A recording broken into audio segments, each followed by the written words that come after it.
Today's episode is sponsored by HelloFresh. To get started, go to hellofresh.com/creepscast12 and use code creepscast12 for 12 free meals including free shipping. And Audible. To take advantage of today's incredible limited time offer, go to audible.com/creepscast. Hello everyone, I hope all is well. Summertime is upon us and the weather is heating up, but these stories are still guaranteed to give you chills. Let's all take a chill pill and drift further into Mr. Creep's mind. Nature has rules and it's best to follow them. Written by The River Poet. There's so much to see in the mortal world, but there are ties between it and, unfortunately, inevitable other dimensions. He started without looking at me. Then he carried on, his voice having an undertone of wariness. Be kind to the ocean.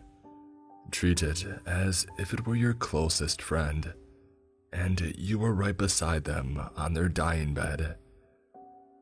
Be gentle when its waves roll by. Have fun in them.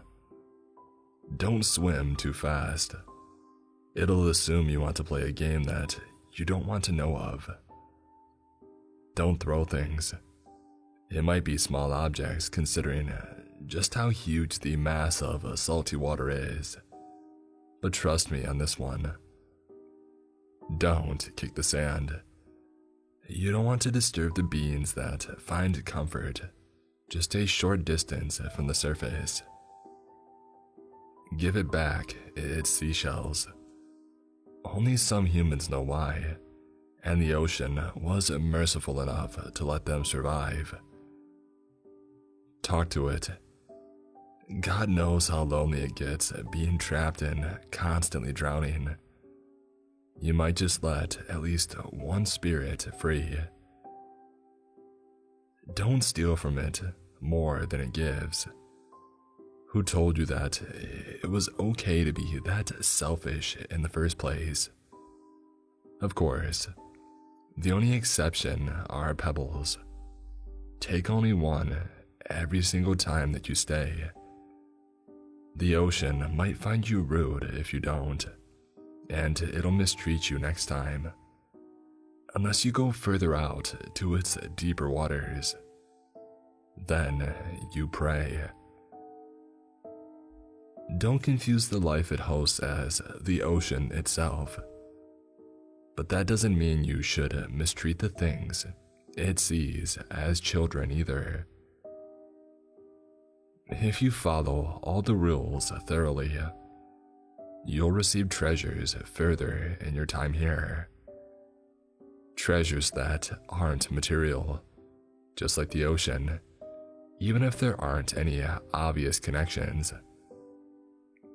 The ocean teaches you patience and value, if you care enough to live. He paused for a second time, shuffling around the room slightly. A small glimmer of fondness in his eyes appeared as he carried on. Be carefree around the mountains. Treat them as if they're your friends from childhood, yet you still care for them as much as you could back then. Don't dig into the rocks farther than you need to hold on. They know they can be steep, but it doesn't give you the right to hurt them. Don't steal the rocks they keep atop them. You wouldn't want multiple hairs of your own plucked out randomly.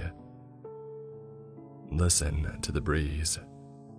It whistles a unique tune for every soul that visits. Sing back to it. Don't be afraid to be loud. If it's too quiet, hum first, and it'll repeat the melody back to you. If there's snow, Be gentle when tossing it back to the sky. The mountains, like these small flakes of white, just like we do. If there's too much snow, too much wind, too much sound all at once, does the snow look fake? Of course it is. That isn't snow. That's the bones of whoever dared to step foot out of bounds. And it's your turn to pray. Run. If it's a peaceful trip, look around as much as you can, if you have sight. Take note of everything you hear, if you are able. Take extra time to feel the mountains, if you have touch. When you are back down to the level of land that you're used to, take one last look.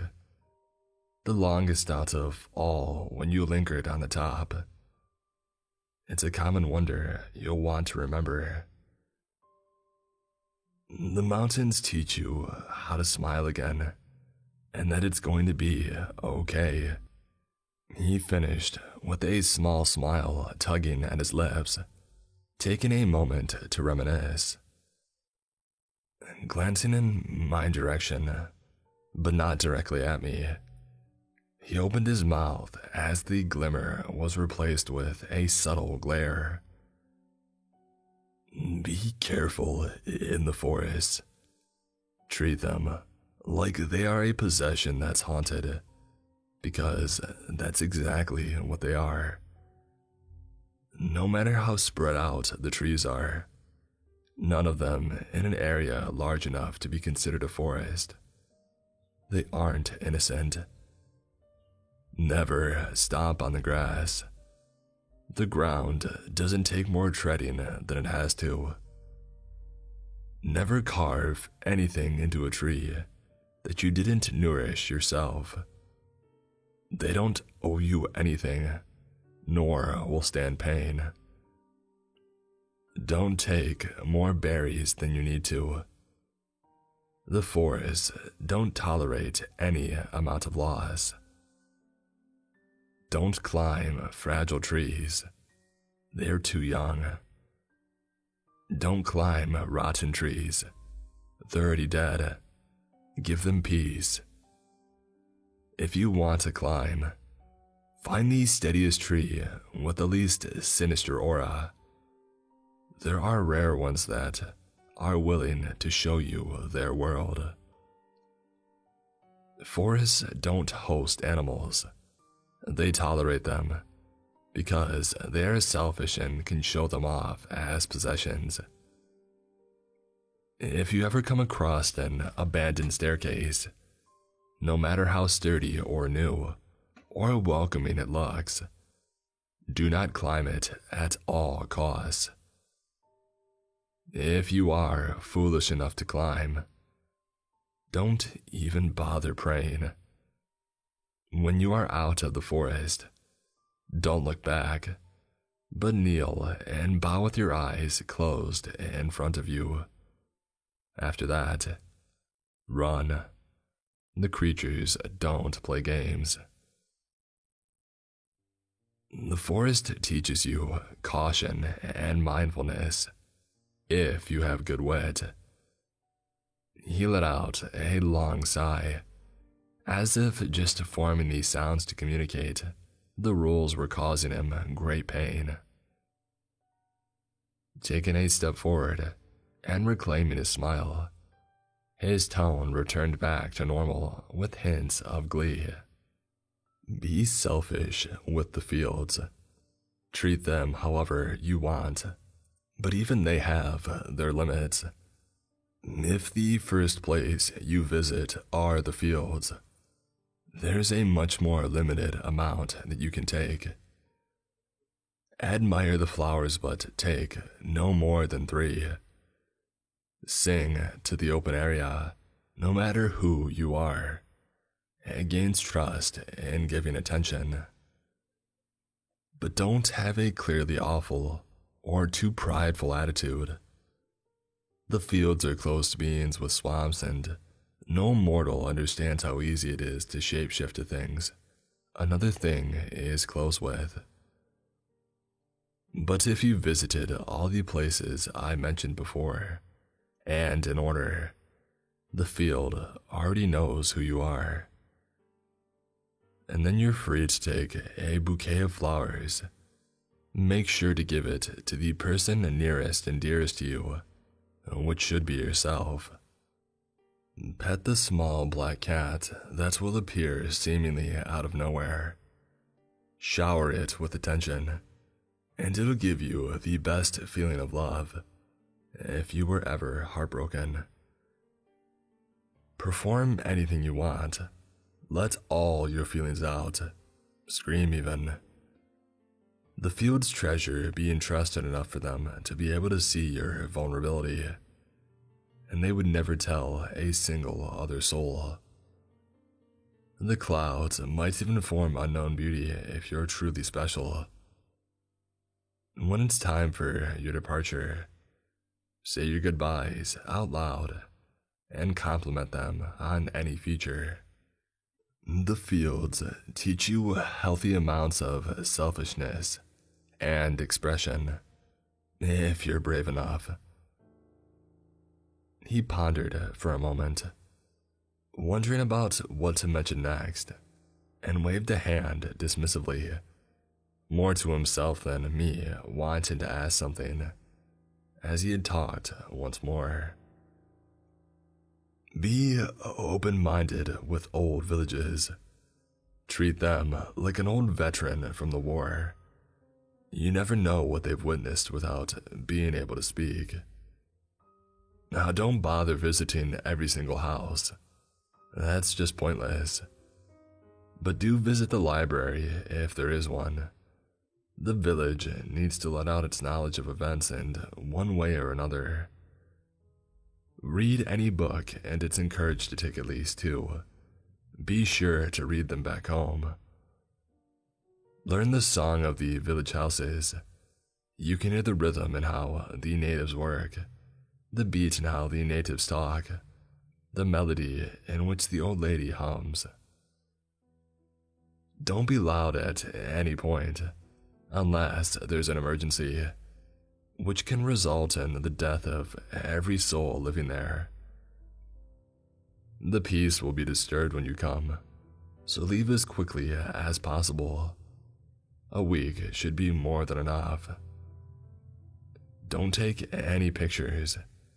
Ancient beauty wasn't structured nor is capable of being captured by new technology. You need to be able to feel it, to see it.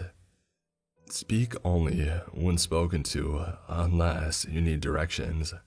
If you look out of your window at night at the cabin meant for visitors and see a tall, feminine figure dressed in white, then I suggest running. She is not the collector of souls, nor the embodiment of death, but I wouldn't want to test your luck by any measure. If you leave, do so abruptly. That way, the peace can be restored much quicker. The villages teach you peace and order, if you seek closure. He moved to sit on my desk, his eyes looking around the room before settling on gazing outside the window. The lights from outside captured his inky hair in an array of colors. His eyes darkened. His speech was more hurried, a light snarl fighting to make itself present. Lastly, the city. Your home. Treat it like you always do. Throw trash at it like it doesn't leave a burn on its spirit. Get in verbal or physical fights like it doesn't make its heartache.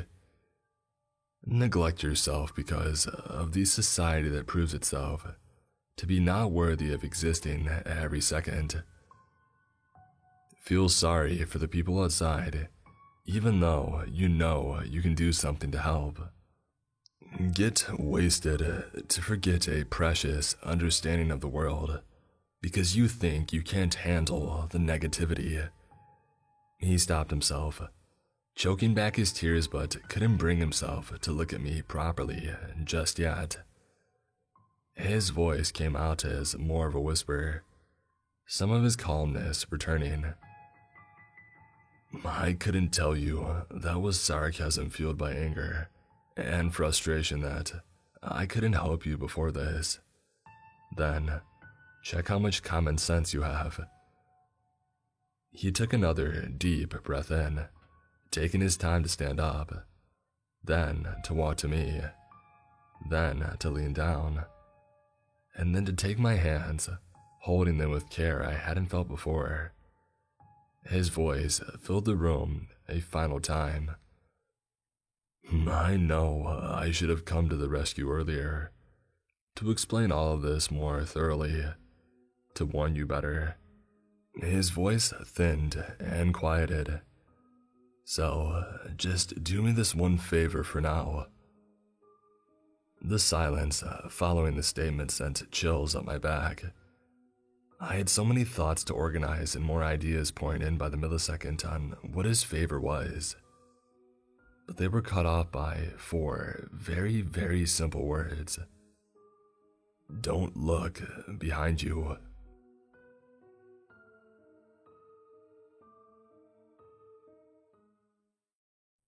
The support for Creepscast is brought to you by HelloFresh. Now, I know that for me personally, meal planning and grocery trips can be time-consuming and honestly sort of stressful.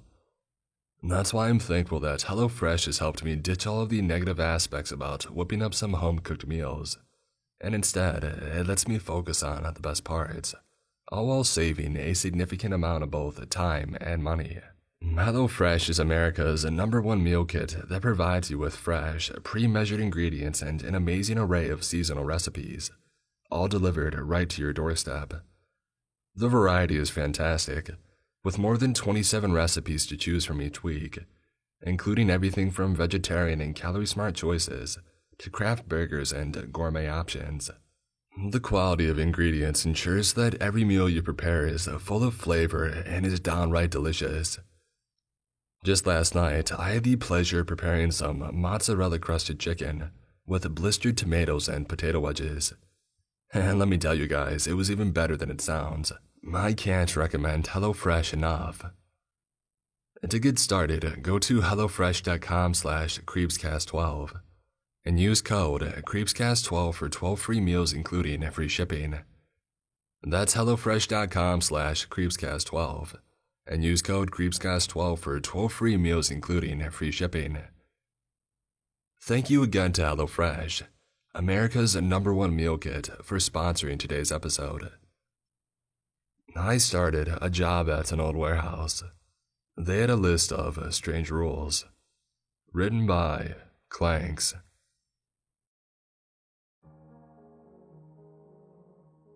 Last week on a Saturday evening, I was sitting with my dog on the couch.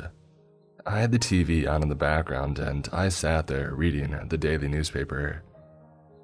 I was looking in the ad section when I stumbled upon an ad stating, "In search of employees that would and will work the night shift."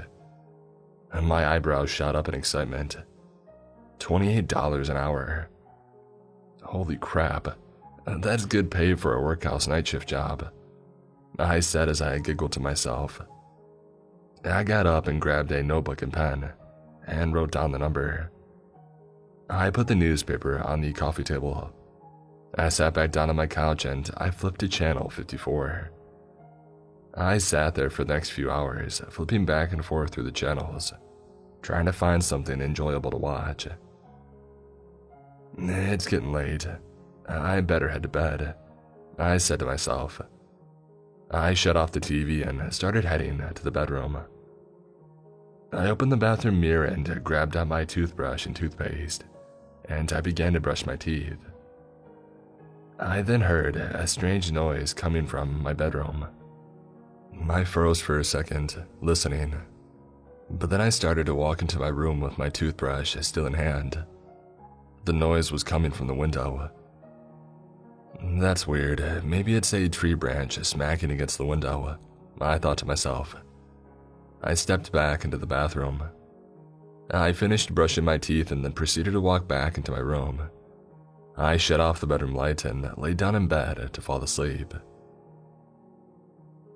I woke up the next morning in a cold sweat. I glanced around in confusion. It almost felt like I was being watched. It didn't bother me much because I'm not the type to believe in the paranormal. So I got out of bed and headed to the kitchen, and I started making myself bacon and eggs for breakfast.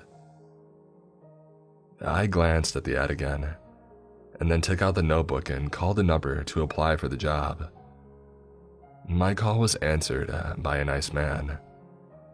Well, hello, this is the warehouse department. My name is Jack, and how can I help you today? Yeah, hi. I was wondering if I could apply for the opening that you guys have. I said. Yes, you can, sir. Come down to the warehouse later today, and we'll have an interview. There's no need to apply, he said in a cheerful tone. Okay, I'll be there at around 4 p.m. Does that sound reasonable to you? I said excitedly. Yes, it does, the man said. We said our goodbyes and hung up the phone. It was currently 9:43 a.m., so I had all day to get ready and to relax a little bit. I sat down on the couch and flipped on the TV. I scrolled through the channels quickly until stopping on the History Channel. I sat there most of the time until 3:30 p.m. It was a decently long drive to the warehouse, probably around 20 minutes, so I wanted to start driving early. I got dressed in a bright plaid button-up shirt and a pair of khaki dress pants. I grabbed my keys and headed outside of my car. I got into my car and took a deep breath, turned the key and drove off. I got there exactly on time and saw the sign reading Main Office. I parked my car as close as I could and I started walking up to the door. I got in and the cool, air-conditioned air hit me like a train. It feels nice here, I thought to myself, seeing that it was a hot, stuffy summer day here in Florida. I was greeted by the man that I had spoken to on the phone. Hey, Jason, it's nice to meet you, he said. I smiled back at him and shook his hand. Nice to meet you too. He took me into a tiny office and I sat down in front of his desk. All right, let's go over a couple of things here, he said while pulling out a folder of papers. He started asking me all kinds of questions like, how far away do you live from here? Are you physically able to run at any moment? Do you have good eyesight? And can you memorize rules and other stuff easily? They were weird questions, some that I didn't understand why they were important at all. But I simply answered truthfully, and he said, all right, you've got the job. Here are the papers you need to read over and you'll be all set. Your first shift starts tonight at 12:30. Make sure to read the paper titled Rules. It's very important, he said in a serious way. I got up and walked out of the building. I hopped in my car and set the binder that he had given me on the seat next to me and I drove home. When I got home, I took out all the papers and I started reading them. It wasn't too unusual, merely normal procedures and regulations. But then the paper he told me was the most important one had caught my attention. It was titled Rules. Be sure to follow these rules to the fullest and you'll be safe while working. Follow them no matter how dumb or fake they sound. I glanced through the rules and thought, what the heck are these dumb rules for? I started reading through them soon after. Rule 1. When you arrive at the warehouse, you will be accompanied by 2 cars that will start following you at the entrance of the parking lot. Ignore them and walk into the main office and don't look back. If you look back and you see figures getting out of the car to the right, lock the door to the office and call us. Rule 2. Once you get into the building, the lights will be off. Turn them on quickly and make your way to the locker room. Make sure to turn on the light in there too. Rule 3. Once you're dressed and ready to head and make your first rounds around the warehouse, go into the security office and check camera 9. This rule is rare, so you don't really have to worry about it. But if you do see something in it, grab the hammer located to the right of the monitors and smash it. Rule 4. At 1:30 a.m., exactly, make your way back to the security office. It doesn't matter if you're in the middle of something, just go. Once in there, you'll see a little girl on camera number 3. Turn it on and off 5 times and it should be gone. Rule 5. At 2:30 a.m., you will hear a loud banging coming from one of the doors that go into the main floor. Quickly run up to it and bang back on it 3 times, and it should stop after a few seconds. Rule 6. While patrolling the basement, do not look up. Keep your eyes low, and if you do look up, run. Rule 7. If you spot a tall man with a wide smile coming toward you, don't look into his eyes. He will keep asking you. Just close your eyes and wait 60 seconds, and he should leave you alone. If you do look into his eyes by any chance, he will take your soul. Rule 8. If you hear a scratching noise coming from above you, do not look up. Rule 9. If you see the little girl that you had seen on the camera, and she asks you to help her find her mom, tell her, "Not right now, sweetie, I'll help you later." Once you say this, she will disappear. Rule 10. At 4:30 a.m. exactly, descend back down to the basement. Once you're down there, you will notice that it is completely changed. Walk up to the stairs until you reach a shrine. Light the candles with the lighter that will be sitting next to them, and clap and bow your head for 10 seconds. Rule 11. At 5:30 a.m., make your way back to your office and lock the door behind you. This is where you will spend the rest of your shift until 6:30. If you hear loud banging noises coming from the door and voices asking you to open it, ignore them and wait until your shift is over. What the heck is this? Is it some type of joke? I thought to myself. This has to be a joke to just frighten the new guy, I said. I put down the notes and went to take a nap, not paying those dumb rules any mind. I woke up to my alarm blaring. I turned it off and I looked at the time, 12 a.m. I got up and got ready for work, heading out the door. I heard that same noise that I had the previous night, that tapping noise at my window. But I had to be to work soon, so I just turned back around and drove off. Forgetting all about the rules, I got there late. As I was pulling into the parking lot, I could see cars parked on either side of the entrance. That's weird. It is a bit late to be sitting out here, I thought to myself in confusion. I drove past them, and before I knew it, their headlights flipped on, and they started to tail me. I tried to get a good look at them through my rearview mirror, and I saw nothing. I quickly checked behind me, and they were there again. What the heck is going on? I said, scared. I can't see them through my mirrors. I pulled up next to the office parking lot and stopped my car. They stopped with me, being a couple of feet behind my car. I was starting to get upset, and I was about to get out and start screaming at them when I remembered rule number 1. When you arrive, 2 cars will follow you.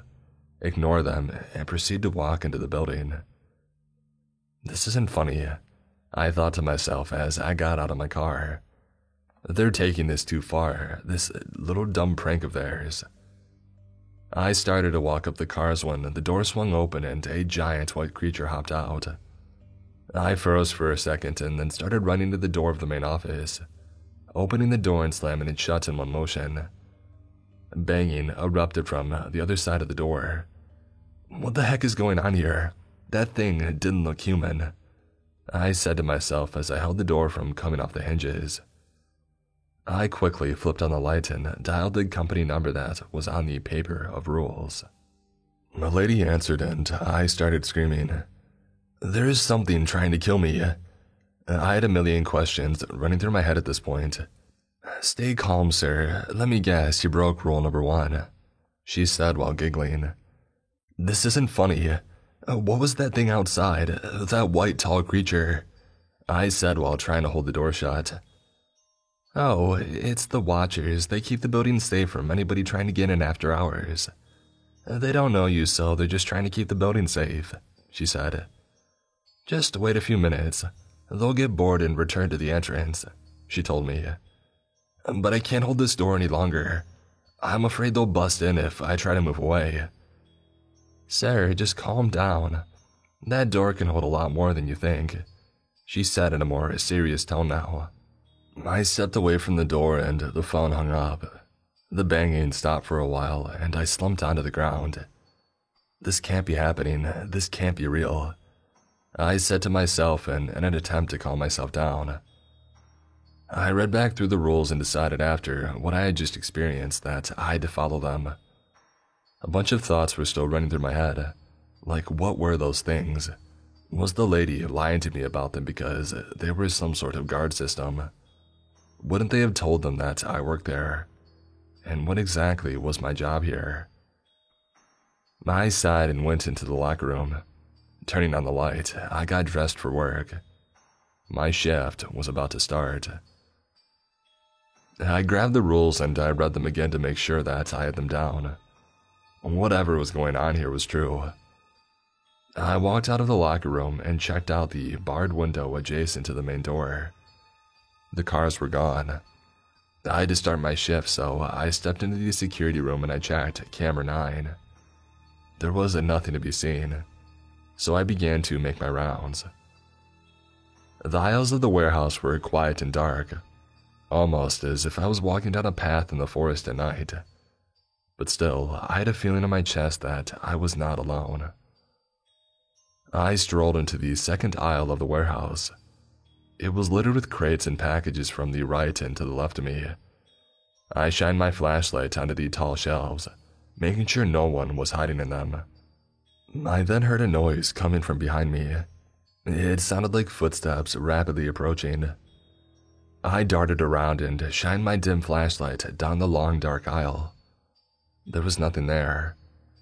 I froze for a second, trying to make out my surroundings, and then I began back down the aisle. I was making my way to the fourth aisle when my phone began to ring.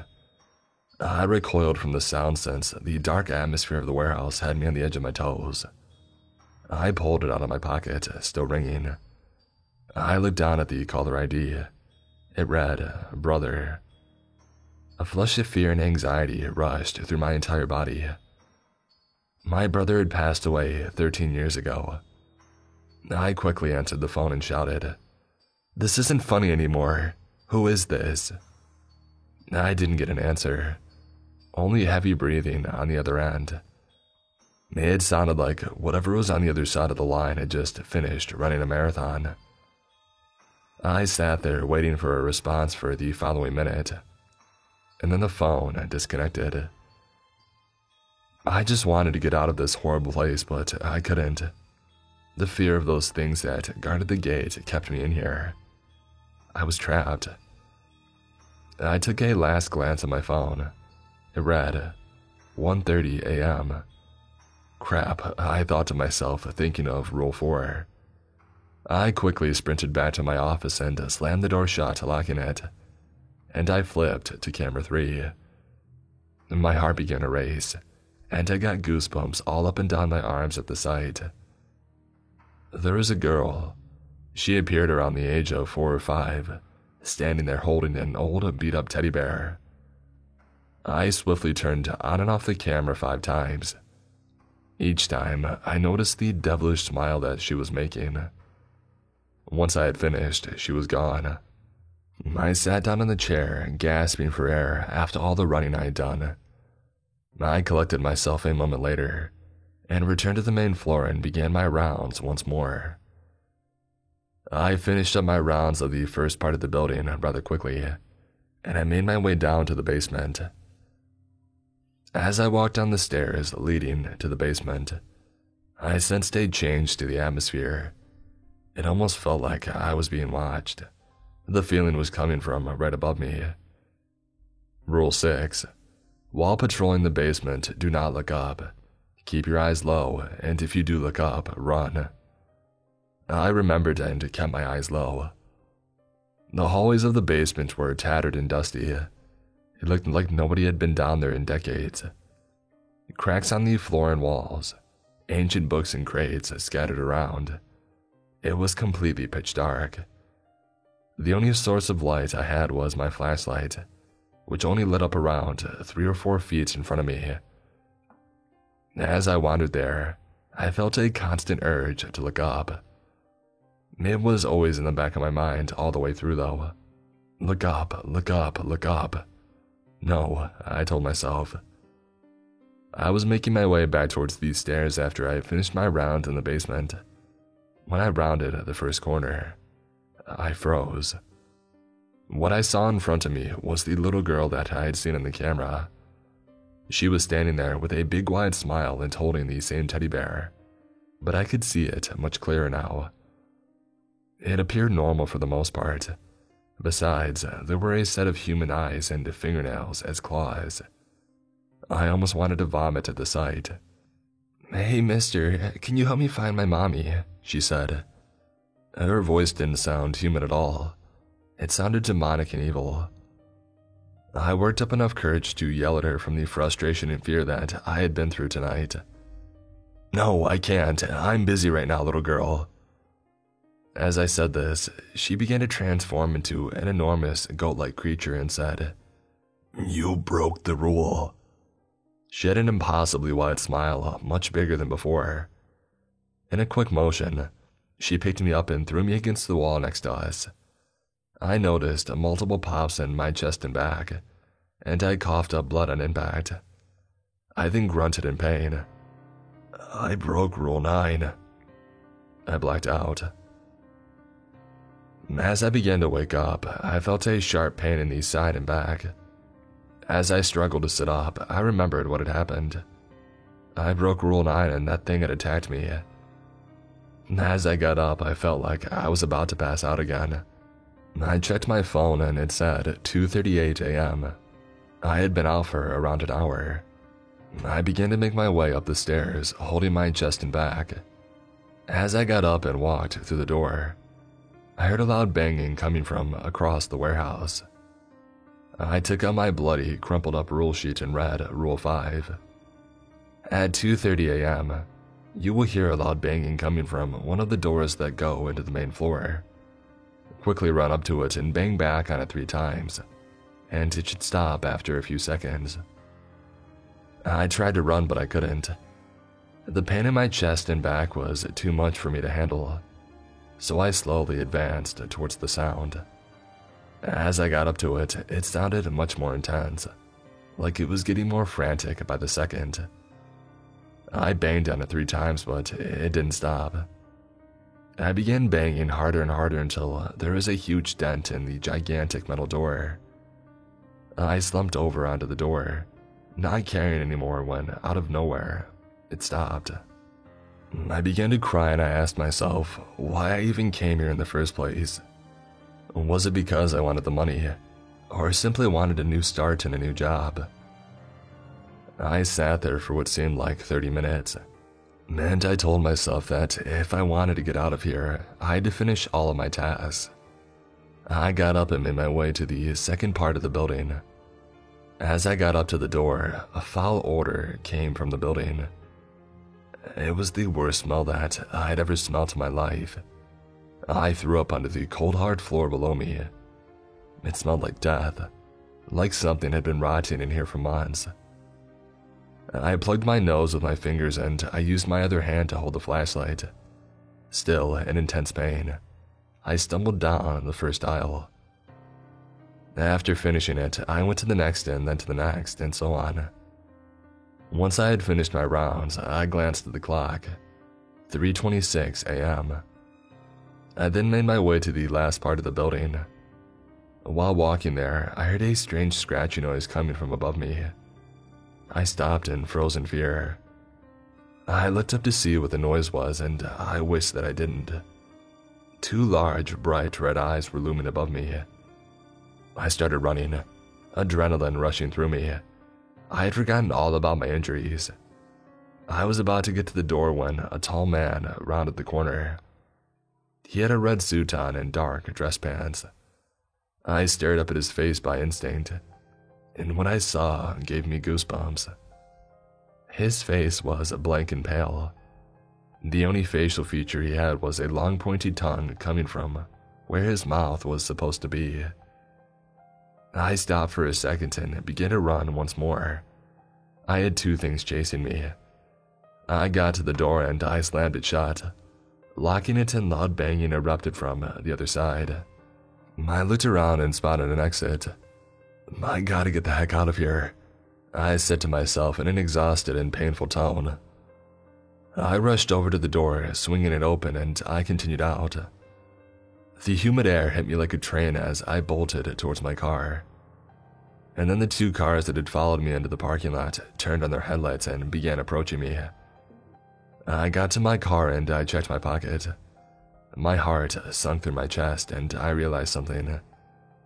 I had left my keys in my locker, in the locker room. I ran up to the door trying to open it, but it was locked.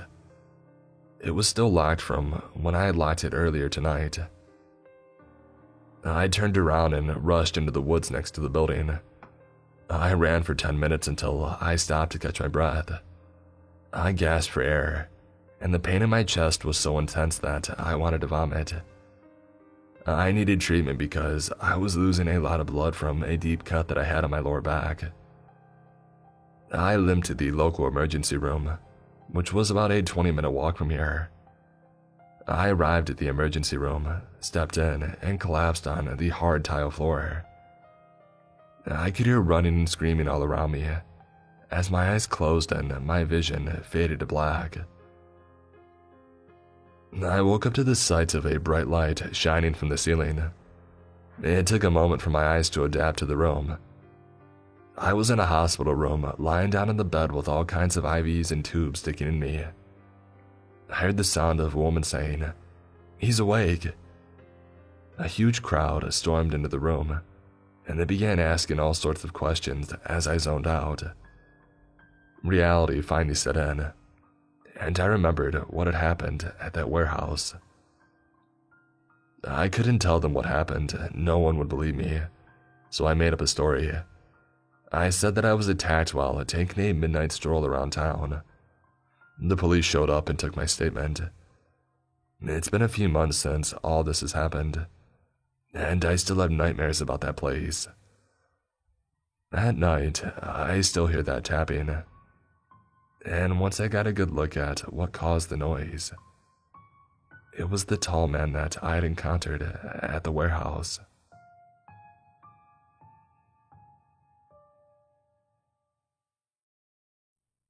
I went on an expedition to the Titanic. I'll never set foot in the ocean again. Written by Czar Slavian.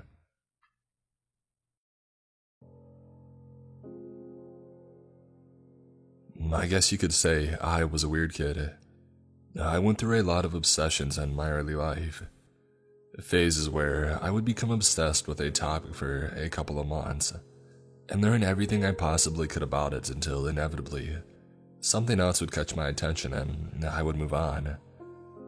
When I was around 10 years old, at a school book fair, a book with a large ship on its cover caught my eye. After glancing over the first few pages, I decided I would use the $10 that my parents had given me to spend at the fair on this one single book.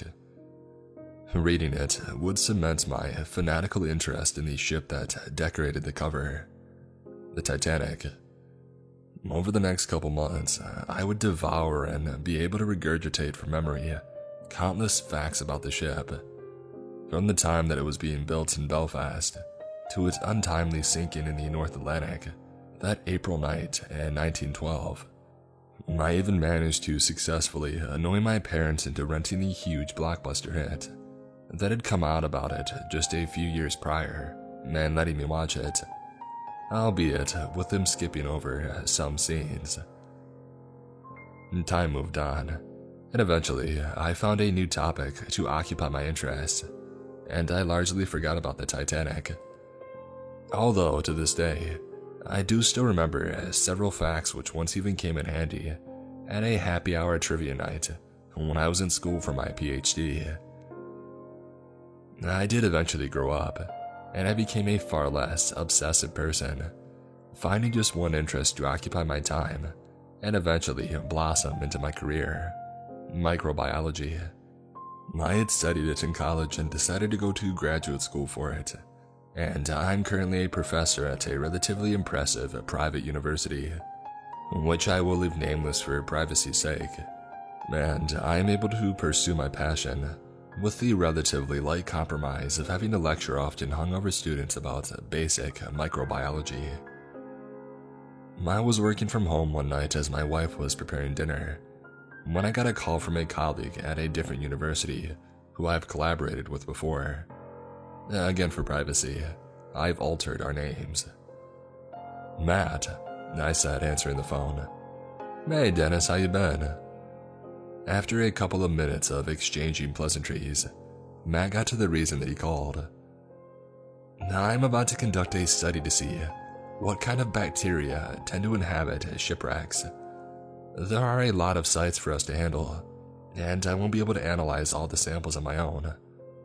Would you want to help out?"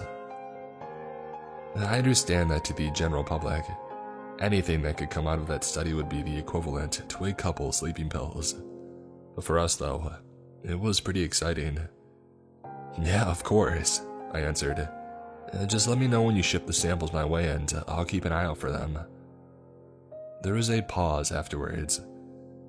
"Well, actually, we would have to go in person. It's a few wrecks, some classical age stuff in the Mediterranean, some World War I vessels in the Baltic.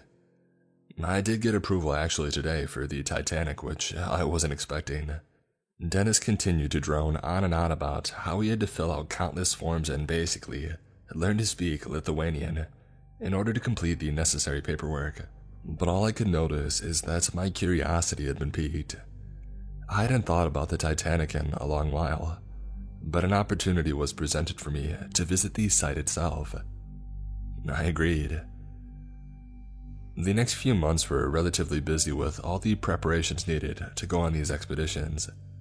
First, it was a lot of reading on bacteria native to these sites that we were visiting, as well as what previous studies of a similar nature had discovered.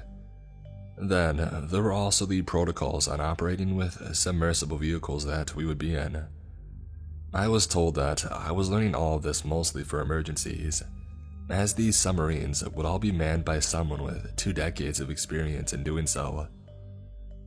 Before I knew it, I was saying goodbye to my wife and flying from North America to Ukraine, where the vessel was currently stationed.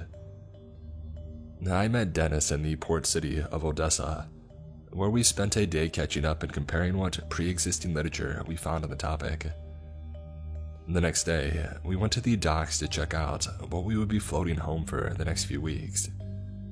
The boat itself wasn't the most modern, but it wasn't exactly outdated either. It had decent enough facilities for all of us, including our own private rooms, as well as a place to prepare food and lavatories. The owner of the boat, who also happened to be the captain, was a Ukrainian guy named Andrei. His English wasn't the best, but he knew enough to be able to communicate, and honestly, most of his communication was done through his facial features. You could always tell what he thought of what was being said by his eye rolls or his smiles. We were also accompanied by a couple of technicians, mostly Ukrainians and Russians, who spoke no English. They were mainly responsible for the maintenance on the vessel, as well as the 2 submersible vehicles, able to fit 3 persons each. The first 3 weeks were simple enough, uneventful to the point of being boring, honestly. We showed up to the sites of the wrecks and descended in these submersibles, and managed to acquire enough samples from the wrecks as well as surrounding water to see what would grow on algar plates back in the lab. After dealing with our last site in the Baltic Sea, our course was set. The North Atlantic, almost 400 miles off the southern tip of Newfoundland, to the wreck of the Titanic.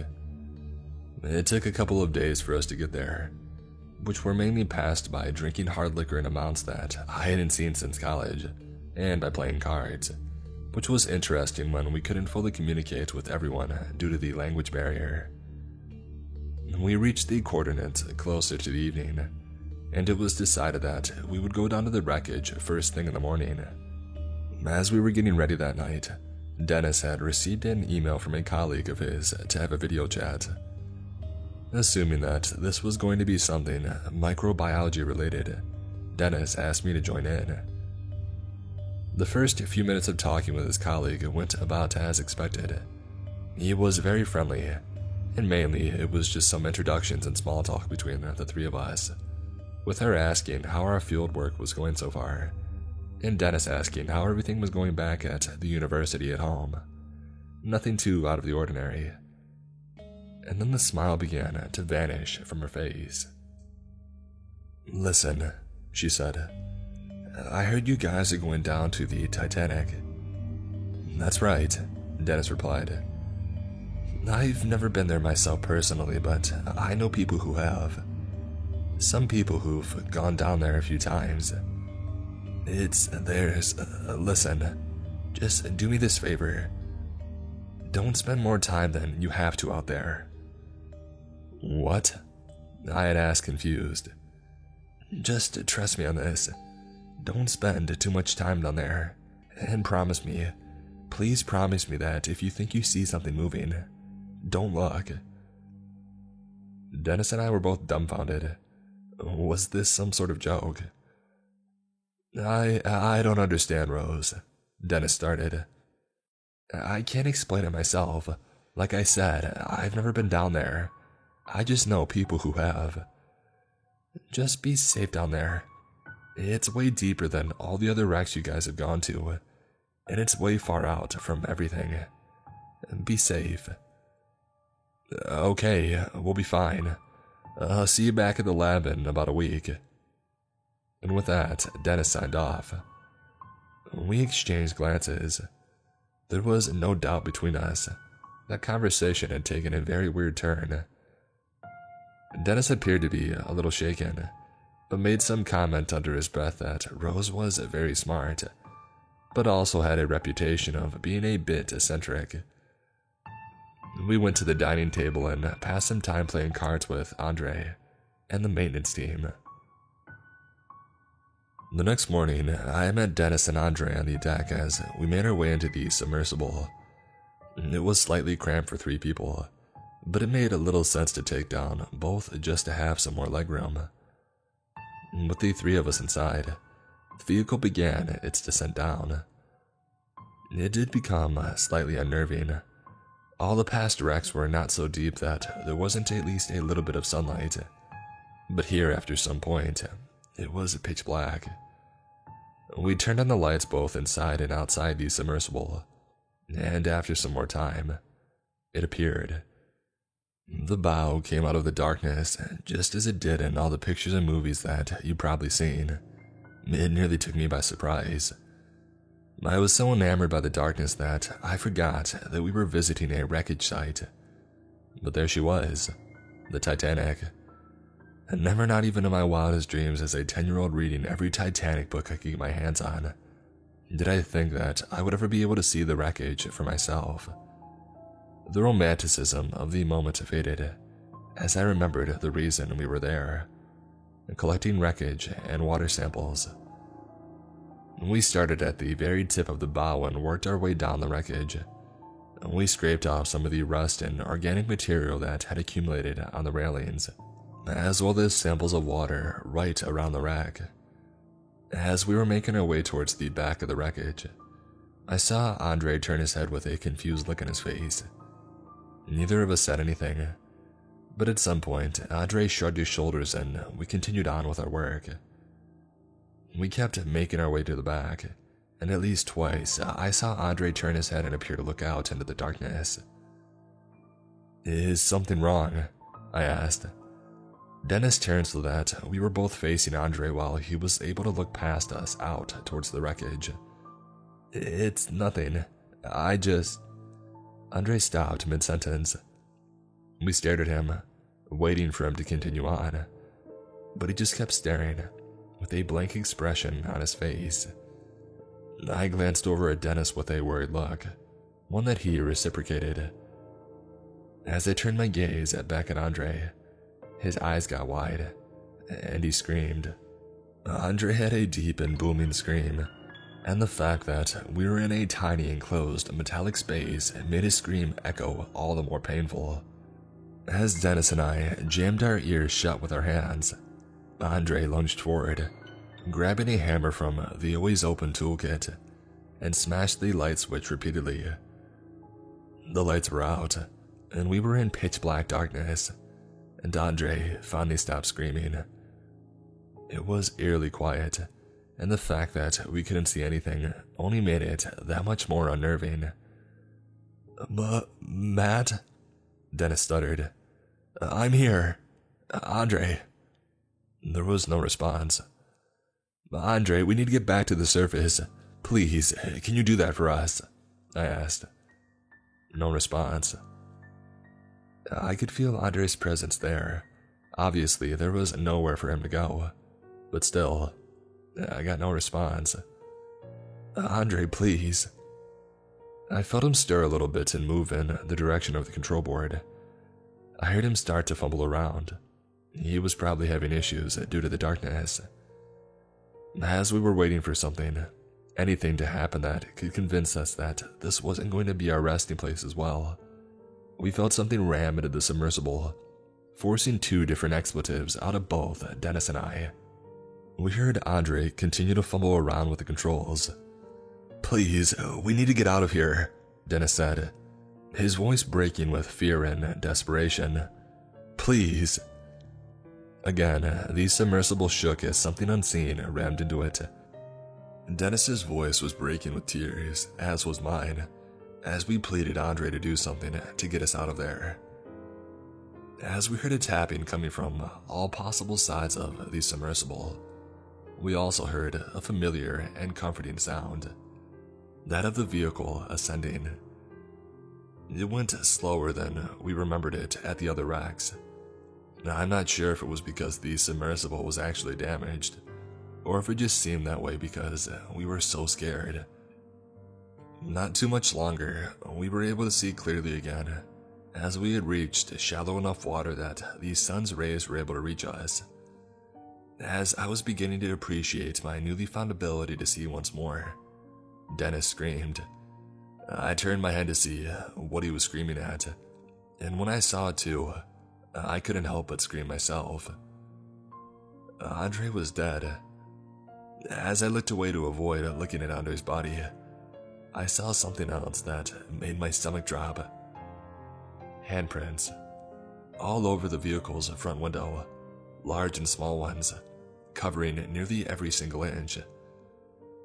Eventually, we reached the surface of the water and we were retrieved by Andre's crew. After they saw what had happened, it was a frenzy on the boat. As soon as I had stepped out of the submersible and onto the boat, I vomited. Once I finished, I looked back at the submersible to see that every inch of it, not just the windows, were covered in those handprints.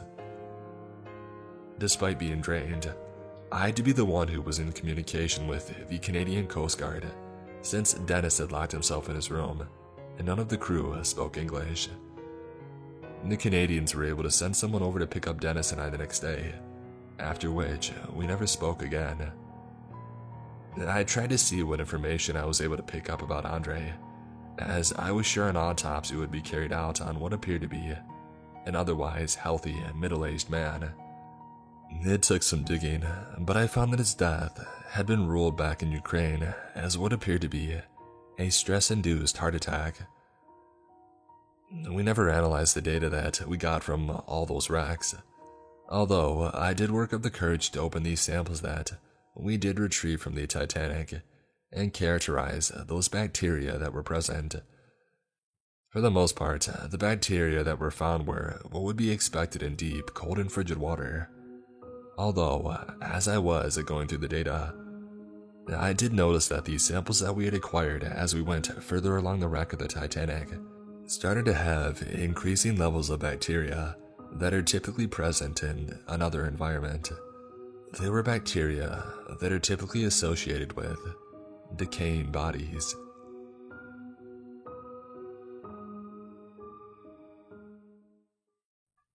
I hope you guys are enjoying today's stories. Before we move into the next one, I would like to talk about today's sponsor, Audible. As the temperature starts to rise and summer begins to fully set in, one of my favorite things to do is take long drives on those chill summer nights.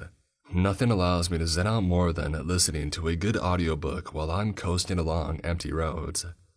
With so many amazing stories and programs, Audible becomes my perfect summer partner. Not to mention that now is the absolute best time to sign up for Audible, because Prime members can save 53% off your first 4 months. That's only about $6.95 a month, and trust me, you get a lot of bang for your buck with this deal. With Audible, you can listen to more of what you're into because Audible has it all. An incredible selection of audiobooks, podcasts, and exclusive originals. You'll be able to find the perfect selection for whatever you're doing this summer. Whether it's a road trip, a lazy beach day, a long bike ride, or just barbecuing in the backyard. Get more out of summer with Audible. To get started for yourself, visit audible.com/creepscast or text creepscast to 500-500 for a free 30-day trial. Again, that's audible.com/creepscast or text creepscast to 500-500 for a free 30-day trial. Thanks to Audible for sponsoring today's episode. My friends and I visited an abandoned strip mall. We now know why it was deserted. Written by Weird Bryce Guy.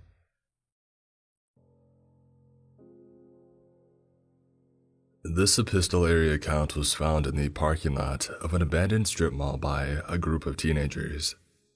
They brought it to a police station, believing it to be something worth money, considering the obviously old parchment on which the letter was written. Unsure of its value, the officers handed it over to me, the town's humble historian, and I've transcribed the odd, fantastical account for you here, omitting nothing. There were 6 of us at the start of the day. My friend, a guy named Ted who was obsessed with exploring abandoned and derelict places, found an old strip mall outside of town. One that had been abandoned after a fire started in one of the stores and spread to the others, destroying the entire stretch. And despite the loss of employment suffered by the nearby community, it hadn't been rebuilt or completely torn down and built over. Something had stopped the community from tending to the ruins, so the land was left alone, dark and ashen, forsaken even by our town's local government. They had somehow suppressed news of the fire in the days after, for a reason that I wished I hadn't found out. Ted, upon discovering this gem of ruin, immediately told us about it and insisted that we all visit. He had said that we needn't worry about violating any trespassing laws because of the aforementioned communal neglect. No one, he assured us, cared about the half-collapsed line of buildings. There were never any cars parked in the weed-invaded lot. Having nothing else to do on a Thursday night, we quickly agreed to explore the site, even though none of us had any belief that we would find anything interesting. We had all heard that the place had been plundered of any items that had survived the fire in the first week following the destruction. We were sure that the best we would find would be a scorched t-shirt, or maybe a creepily carbonized mannequin. We of course found such things, items reduced to charred remnants of their former selves, but we also found something worse, something both alive and dead. Even though it was unlikely that we would be noticed, we went at night, parking on the street opposite the lot, and crossing by the guidance of the moon's light, which shone freely and totally over the cracked and dilapidated lot. It was totally vacant. No cars rested within the half-mile of trash-littered blacktop I wore a black hoodie, dark jeans, and black boots, and almost everyone else dressed the same, with the exception of Jeff, stupid Jeff, who had worn a white t-shirt and green shorts. Jeff didn't last long, but things went south. We crept into an ordinary clothes store at first. It was the least destroyed, despite being situated not far from the initial site of the conflagration, a copy and print shop. The store's walls had been blackened by the heat but hadn't fallen. A few posters even remained, albeit melted to the surfaces, their designs and words unintelligible. The counters were in similar states, blackened but otherwise sturdy. The clothes that were on the racks, however, had all been burned away, and the floor was littered with the remains of shoes and whatever else the store had sold. As expected, there was nothing of interest to be found, so we left and went into the next store to our left, closer to the place where the disastrous blaze had been born. The next door, some sort of electronics shop, had suffered greatly in the disaster. The wall that connected it to the next door in the leftward sequence was utterly destroyed, as if something affixed to it had exploded. Shelves and counters had been blasted away, and only a few scraps of plastic had survived the tempest. Unusual pieces of electronics and gadgetry, nothing salvageable. Disappointed by the lack of loot, but awed at the level of destruction, we climbed over what was left of the blasted wall and crossed into the next door, a perfume and cologne shop. Despite the fire which had raged through, the sense of the product still lingered, even amidst the stench of burnt plastic and whatever had comprised the walls. The chemically engineered scents were prevalent. It was as if the heat had intensified the pleasant and unpleasant smells to an almost olfactorily obnoxious potency. Images of salesmen and women simultaneously filling the air with spray samples flashed into my mind as I waded through the veritable atmosphere of perfume. The next store was a game shop, one with which I was very familiar, having been there several times back before I converted to digital media. Melted clumps of plastic, the fused remains of game cases littered the floor, blackened slag-like mounds that smelled terrible. The heat had done awful things to this room, transforming the once colorful, hype-inducing space into a nightmarish heap of flame-scorched ruin. As expected, we found nothing worth scavenging, and doubted that anything of value had even survived the blaze. It was here that things began to go terribly wrong. While sitting on a charred counter, leafing through a barely legible magazine he had found within a box beneath the counter, my friend Adam was suddenly draped in darkness, as if a veil had been thrown over him, preventing the moonlight from shining on that particular area. The localized darkness was total. Adam simply vanished from sight. He had been talking about an up-and-coming game which he had seen an ad for in the magazine, so all of us had been looking at him when he vanished. Jeff, not sensing the impending danger, perceived Adam's vanishing as something cool, and rushed to the undarkened spot, presumably to also encompass himself in the eerie absence of light. When he reached the spot, he disappeared as well. And despite the then inexplicable nature of disappearances, we all felt compelled to follow, sensing, with that inner, usually dormant animal sense, that our friends were in grave danger. One by one, the rest of us stepped into the lightless space. I was the last to enter, and that same sense which had warned me of my friend's certain doom also impelled me to hesitate. It would have made me retreat entirely, but I was determined to help my friends. So I stepped into the darkness. I should have left them all behind and gone home to some semblance of sanity and safety. The dark space had turned out to be a portal, a lacuna in our reality, some dimensional oversight that had been lazily covered up eons ago by spatial patchwork. patchwork that was undone by the violence of the fire. Or maybe the seal had at some point been sturdy, solid, but was over time weakened by something from the other side. Something that had chipped away at it, century after century, and the fire had simply peeled away the last flimsy layer. I don't have the answers. I haven't learned the mechanics behind this nightmare.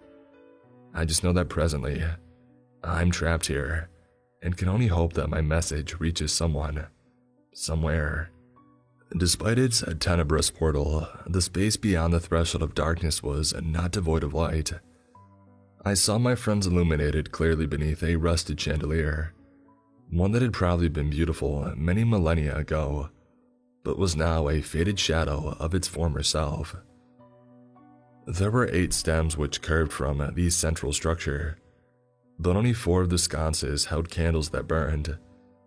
It was still impressive that those 4 had remained lit throughout the unknowable cycles, the flames subsisting on the stale air, tirelessly casting their light to an unoccupied room. The room in which we had unwittingly entered was scarcely furnished, and ostensibly built into some subterranean domain. The walls were bare rock, as was the floor in areas that weren't covered by thick crimson rug, which extended from the site of our arrival into a rocky corridor beyond. The corridor was lined with white crosses, which increased in size as you neared the end of the corridor.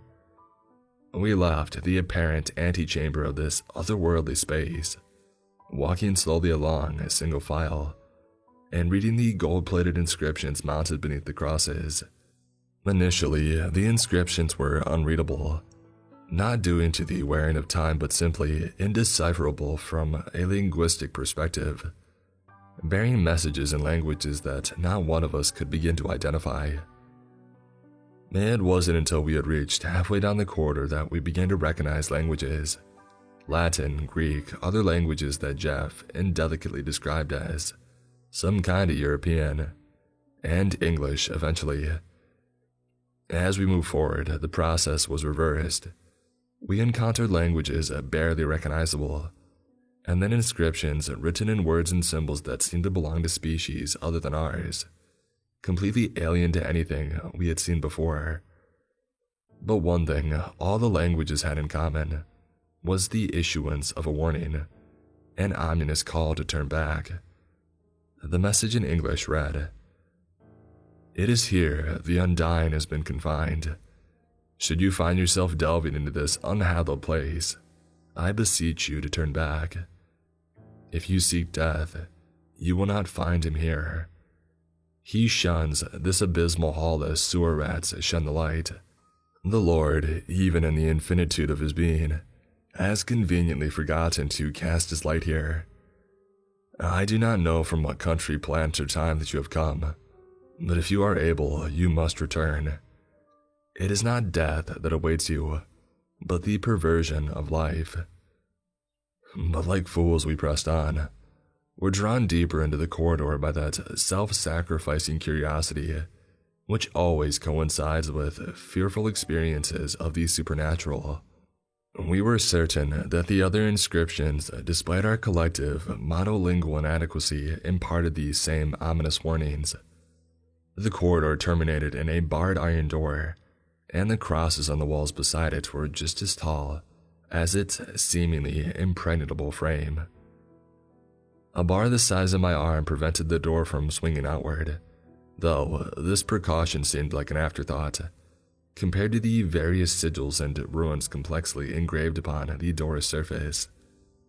The design, if you looked at them collectively, was a sort of amalgam of greater symbols, curiously ordered groupings of sigils that were then linked together at the center to form a single massive image. It was beautiful yet foreboding, in an intense, inexpressible way. There was a sense of community about the image, the apparent result of cooperation between entities that, as wild as this may sound, were perhaps not of the same terrestrial order, not of the same species. We stared in awe at the door, Momentarily forgetting the unsettlingly cryptic circumstances, we were suddenly terribly reminded of our predicament when, from behind the door, there came a voice. A single word was spoken, but intoned within this utterance were suggestions of pitiful helplessness, of incomprehensible woe. The word that was spoken was hungry. We were all simultaneously overcome by a sensation of unprecedented empathy, and despite having not received any sort of instruction, we began vocally undoing the almost mythical locks that had been immemorially inscribed upon the door. Somehow, we were given insight into the languages which comprised the esoteric image. I found myself reciting strings of words that I hadn't ever before uttered, haven't ever seen written or heard spoken. We were as some inhuman choir speaking aloud the oftentimes rhythmic incantations, which, despite the bizarreness of it all, seemed rather harmless to us at least. There was even a warmth that swelled within me as my mouth formed these strange, entirely unfamiliar word shapes. Regardless of which language we spoke, each grouping seemed to belong to a different syntax. There was always a feeling of spirituality, a multicultural, multi-species intent towards good. It was clear when we had spoken the last of the benevolently sorcerous words that several civilizations had at some time come together to seal something abominably profane behind this door.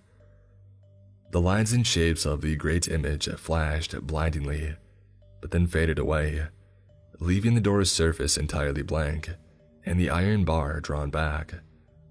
The door was unlocked. Jeff, emboldened by curiosity or merely stupidity, pulled back the door, revealing another smaller antechamber, though there was no hallway that separated it from another smaller door beyond. In this space, which was no larger than your average bedroom, was a simple, modeled metal chair, a wooden writing desk, and a small, floor-level cot, a single white sheet tucked neatly into the wooden frame. The walls were just like those before it, and a single sconce was mounted to each, the candles therein still burning. There was a hole in the corner of the floor, to the right of the doorway, only 2 feet away from the cot. Based on the dark smears around the hole, it was obvious what its purpose had been for the sole occupant of the room. The darkly robed occupant sat in the chair, slumped over the desk, its skull eerily illumined by the candlelight. Shocked speechless, or perhaps delayed in returning to the simple mode of speech with which we had been accustomed to all our lives, we silently circled around the desk, although none of us ventured too close to the second door, which too closely resembled one befitting some ancient dungeon. The figure, the corpse slumped over the desk, was dressed in some sort of ceremonial garb or religious vestments.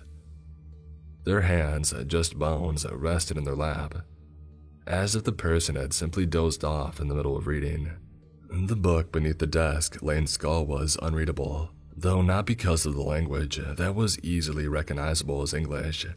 The pages themselves had been yellowed by time, the words faded by ceaseless exposure to those inexhaustible candles, and undoubtedly by the secretions and gaseous emanations of the body's decomposition. But written upon a shadowed portion of the desk in what I hoped was ink but knew to be blood was an elegiac message. Today, my vigil ends. Today, I die. I who volunteered as jailer to this wretched thing consign the horror to these walls, though I know that they will crumble to ruin long before it feels the slightest hint of true death. If you have breached the door and entered this room, there is no hope for you. You have, woefully or not, forfeited your life. I suggest that you end it now, by whatever means available to you. Although, despite my ordinarily unyielding faith, I fear that only the atoms of my body will be free. I fear that my soul will remain locked in this room, without the flesh to protect it from the wickedness before me. Goodbye. But I pray that this message reaches no soul, and that my final words fade unheeded along with my bones. Ted, the one who had insisted we visit the burned-out strip mall, broke the silence first. I'm sorry guys, I had no idea about any of this. Claire, who had remained largely silent through the adventure-turned-nightmare, clutched her boyfriend's arm for comfort. But Adam was focused on something ahead of us, the closed-in shadow-steeped cell a few meters away. Before any of us could ask what was wrong, beyond the obvious wrongness of our situation, Adam started to whimper. His voice came out softly, pleadingly, as if he were unintelligibly begging someone to end a long-endured torment. Claire's grip tightened, now offering comfort to the man she had sought it from, but he paid no attention to her, and even fell to his knees, defeated, still begging in an inarticulate way. None of us knew what to do, and I, perhaps because I had been standing the furthest away from the cell and had a better vantage of the overall scene, saw an immediate connection between Adam's sudden and sourceless suffering and the unknown thing locked within the cell. Instinctively, I retreated from Adam and, by extension, from the thing beyond, accidentally nudging my cousin, Alicia, in the process. She turned to me and then to Adam, and made the connection herself, silently retreating alongside me to the doorway behind us. Claire knelt beside Adam, futilely questioning him, while Ted and Jeff stood over them, staring dumbly at the scene. When Adam seized Claire by the throat and, in an exhibition of strength that was impressive even for a healthy guy in his 20s, threw her into the bars of the cell, Alicia and I both leapt out of the room, simultaneously sensing some dark and inimical change in the atmosphere. Ted tackled Adam to the floor, where they clumsily wrestled. The room was not large enough to accommodate such an interaction, while Jeff went to Claire's aid. I mentioned earlier that Jeff was the first to die because of his overzealous stupidity. Automatically going to help Claire was a stupid decision, yes, but one that, due to his ignorance of the thing within the cell, was justified. The monumentally and mortally stupid decision was remaining at the cell after helping Claire up, and peering into the abundant darkness therein. Claire, somewhat dizzied by her headfirst impact against the cell bars, stumbled over to Alicia, while Ted held Adam down on the jailer's perfectly made cot. Adam, throughout the short-lived skirmish, continued to whine, only now his pleading became hysterical. Ted motioned for us to step aside, and he dragged the manic Adam out of the room. Jeff was the only one left inside. He had his face pressed against the bars, straining to see something through the darkness which somehow withstood the light thrown by the candles throughout the room.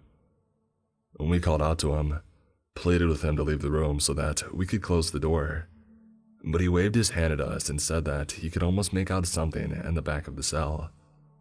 But something told me that the cell had no back, no end in the traditional sense, and that the darkness was, in fact, unnatural. A thing cast off, exuded, the photic inverse of the candlelight. Jeff, either finally relenting to our pleas or simply giving up his endeavor, finally pulled himself away from the bars, or rather, he tried to. His body retreated a few inches, but was otherwise anchored in place by his head, which seemed to be affixed to the bars. His face wedged beneath two of the eerily lustrous poles. We all collectively silenced our voices, sensing again that some new incident of terror had arisen. Jeff lightly struggled to free himself, feigning calmness, but this act was short-lived and he soon began echoing Adam's previous frenzied behavior. The trapped man flailed about and jerked his body in a manner that had to have been incredibly painful for his neck and head. I shouted for him to stop. Claire screamed. Ted wrestled again with Adam behind us, who had once again come to life in a fit of mania. The awful, scream-silencing crack sounded louder than any other sound I had heard that abysmal night. Jeff's body hung limply at an angle from the head, which was still wedged between the ensnaring bars. From the way the body sagged, it was obvious that the life within had been extinguished, that the resounding crack had been the breaking of Jeff's neck, or perhaps the frontward collapse of his skull. No one bothered to call out. No one dared to break the silence. I would have closed the door then, would have allowed my friend's body to remain unburied within that dismal prison tomb, if it hadn't been pushed into the room from behind. I turned to see Adam's crazed face shrinking. No, before swiftly covered by the closing door. I saw Ted on the floor behind him, blood running from a wound on his head, and a bloodied flashlight rolling down the carpet. Alicia and Claire were pressed against the leftward wall, petrified by fright at Adam's sudden, monstrous act. Just before the door closed, I saw Adam turn to the shocked girls, and then silence reigned as the door completely shut, the physical and mystical locks sealing themselves. I was trapped in the jailer's room, though not alone. A long-dead corpse and Jeff's fresh body were my charnel roommates. To say that I panicked isn't exactly accurate. I was terrified, of course, but the feeling that overcame me, the bodily sensation which stiffened my limbs and clouded my mind, was less of a state of panic, and more of a total spiritual depletion, an unwilling but nonetheless complete existential forfeiture. There was the certainty that I was trapped here, that even if Alicia and Claire somehow managed to overpower the hysterical and murderous Adam, they wouldn't be able to undo the door locks that I somehow knew would require several voices to be undone. There was also the uncertainty regarding how long I would remain alive, not because of the entity or presence within the chamber, which I felt sure was not presently able to leave, but because of dehydration and starvation. I was vaguely aware that I could survive maybe 2 weeks without food, but water was a more pressing matter, and I hadn't had so much as a sip for several hours now. The air in the room thankfully seemed inexhaustible, which I judged by the endlessly burning candles.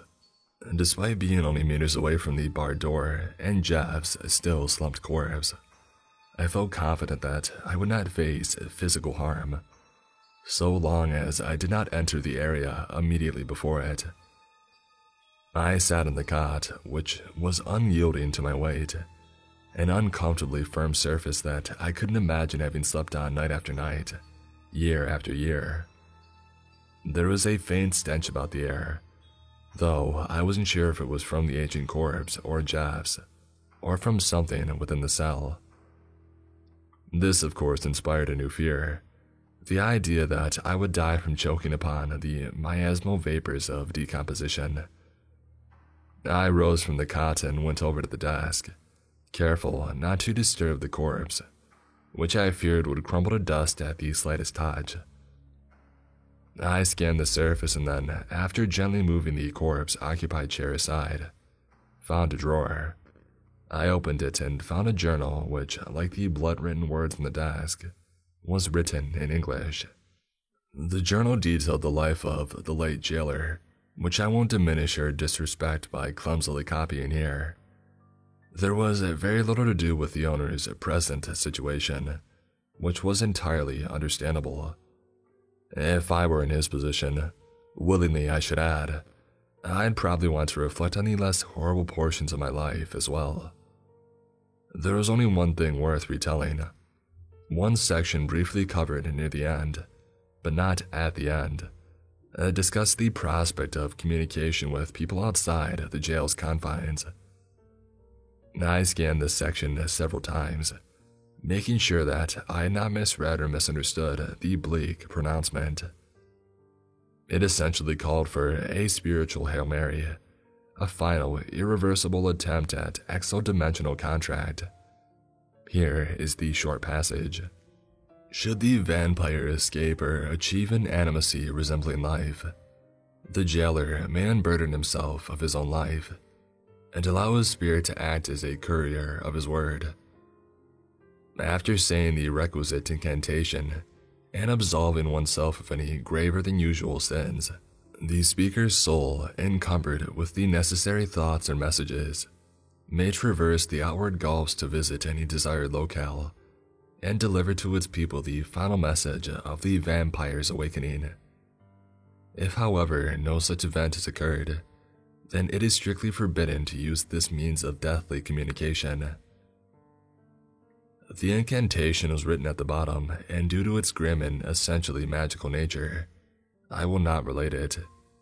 As you might have guessed by your reception of this post-humorous account, I performed the forbidden rite. Using a pen retrieved from within the same drawer, I unceremoniously punctured my neck, with the steadiness of hand and peace of mind that were only possible because of the certainty that alternate phase, indefinite residency in the jail, would be far worse. I staggered, leaving the pen in my neck, and fell against the wall. My head nudged one of these sconces and the candle came tumbling out, falling onto the floor and rolling towards the cell. My vision blurred as the blood drained from me, and after suppressing a final animalistic desire to undo my act, I collapsed to the floor beside Jeff's corpse and the candle. Still burning, the candle cast its light into the gloom-draped cell. Somehow at this proximity, the flame's light managed to pierce the darkness, finally revealing the interior. Jeff's bar-wedged face, a meter above me, was in the process of some horrible spectral dissolution. Atom by atom, it was being drawn away towards the opposite end of the cell. The destination of the particles, a figure affixed to the far wall. Filthy rags or sagging blackened flesh hung from its Titan-sized body, which was crucified upside down upon a sigil carved stone cross. An image not dissimilar to the one on the outside door had been drawn upon the massive wall behind the crucified figure.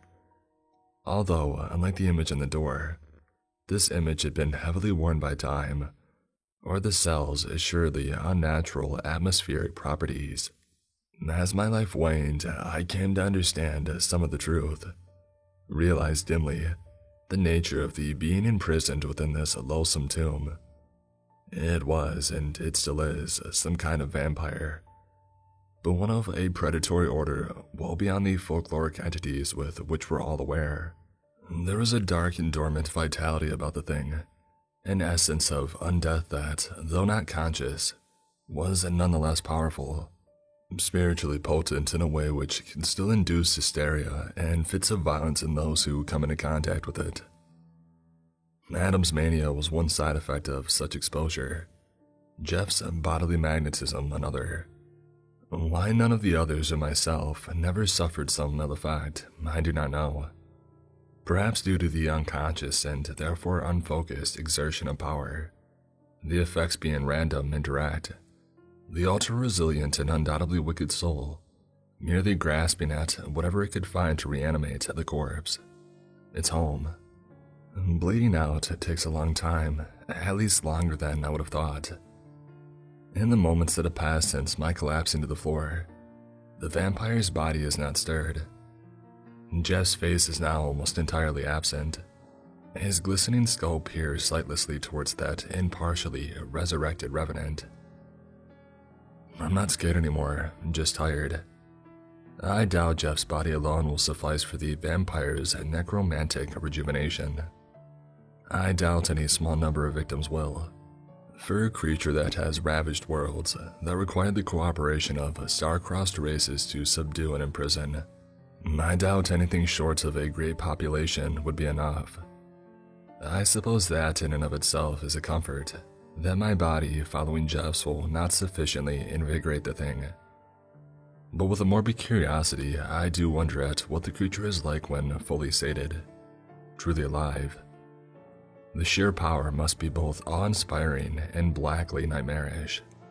This death-defying entity able to exude its vampiric influence, send forth its appalling thoughts and animus into the fragile minds who come near it. Even in death, a devil can still dream.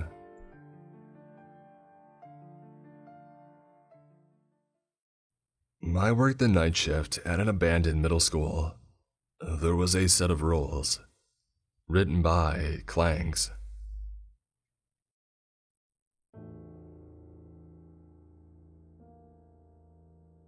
I live in a small town named Eddersville.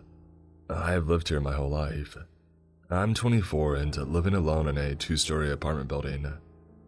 Life has always been rough for me. I got kicked out of my mom's house as soon as I turned 18 because I couldn't find any work. I've never been able to find work. I've been living from couch to couch for a few years now until I could save enough money to get the place that I currently live in now. Last week, I saw an ad in the newspaper about a job opening for a night shift at an old middle school on the edge of town. The ad read, "Hiring for night shift security guard, $35 an hour." I called them immediately and scheduled an interview. The guy on the phone sounded like he had been to hell and back, with a real raspy voice. Sounded like he was in his mid-30s. "Come on Monday morning at 8 and don't be late." So, that night, I did my normal stuff. Brushed my teeth, took a shower, and set an alarm for 7 a.m. just so that I could be up early and wouldn't be late. I woke up to my alarm blaring in the morning. I pushed the off button and got out of bed. I went to the bathroom and washed my face and got ready, and I rushed out of the door. The clock said 7:48 a.m. I had to take a double take. It was just 7. How did it take me 48 minutes to wash my face and get ready? Regardless, I rushed to my car and took off towards the school.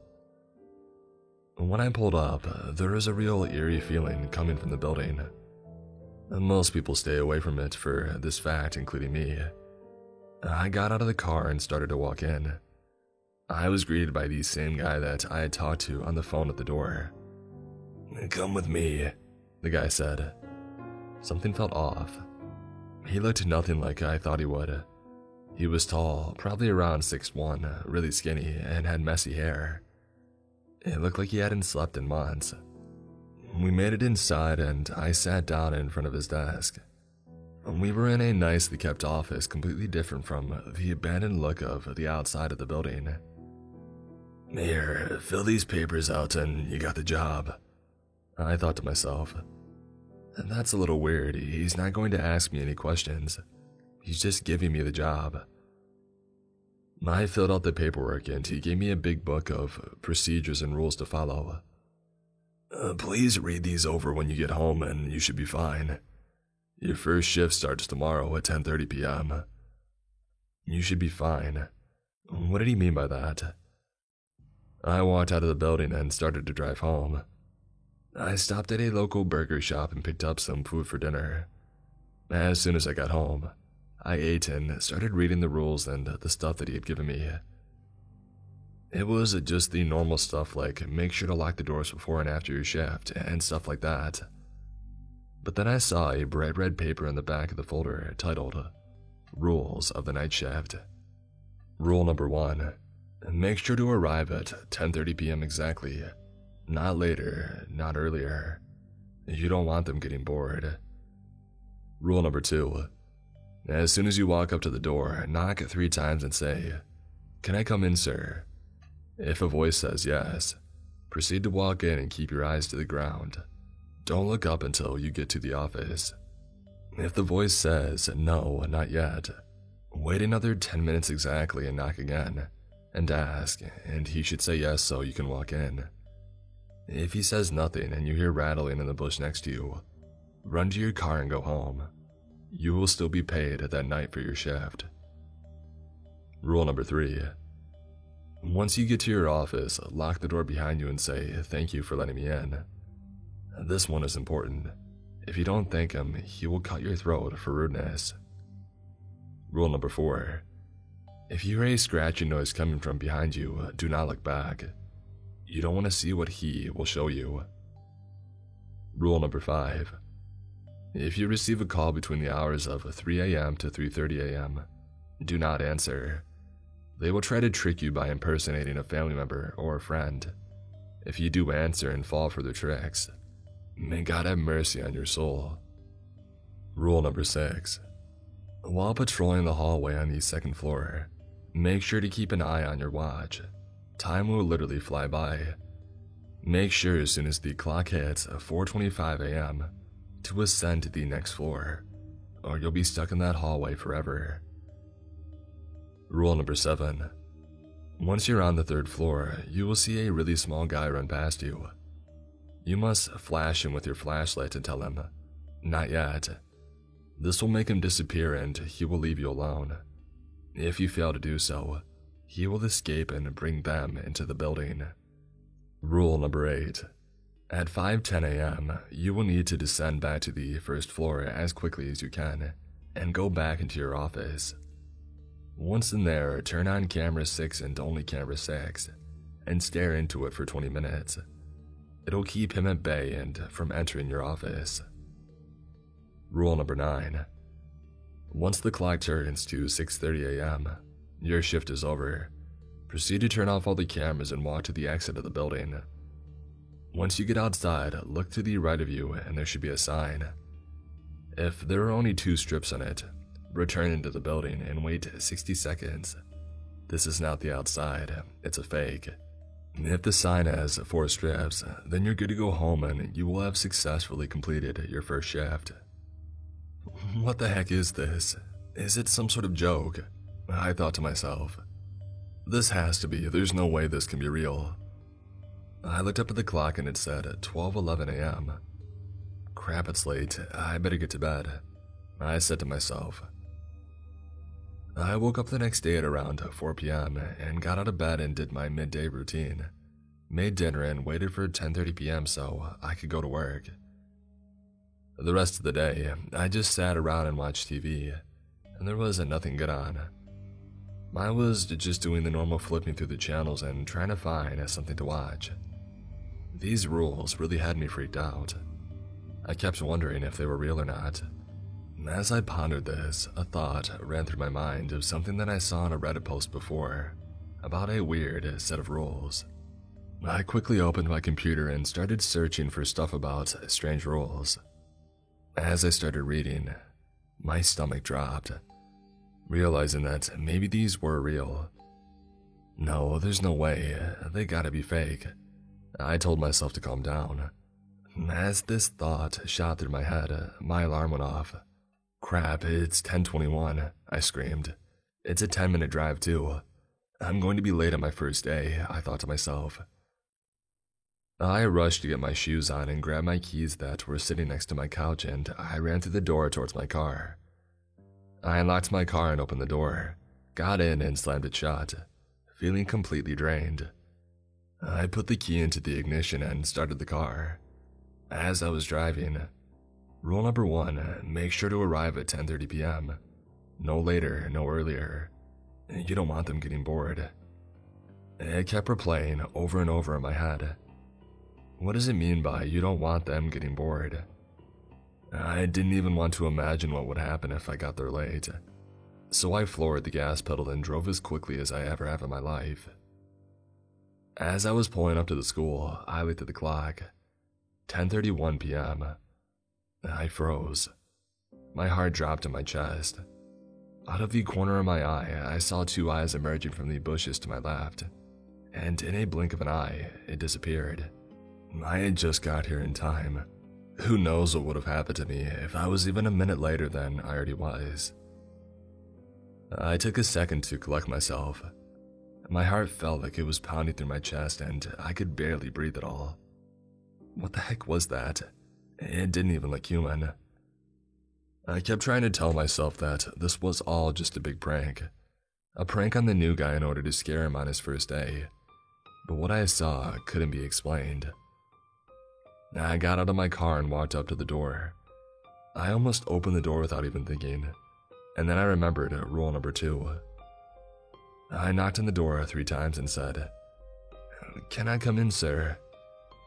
Out of nowhere, a voice boomed from the eerie hallways inside of the building.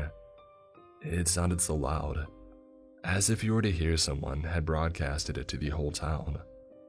I recoiled back from the voice. "Yes," the loud voice said in an angry tone. I opened the door and kept my eyes low to the ground.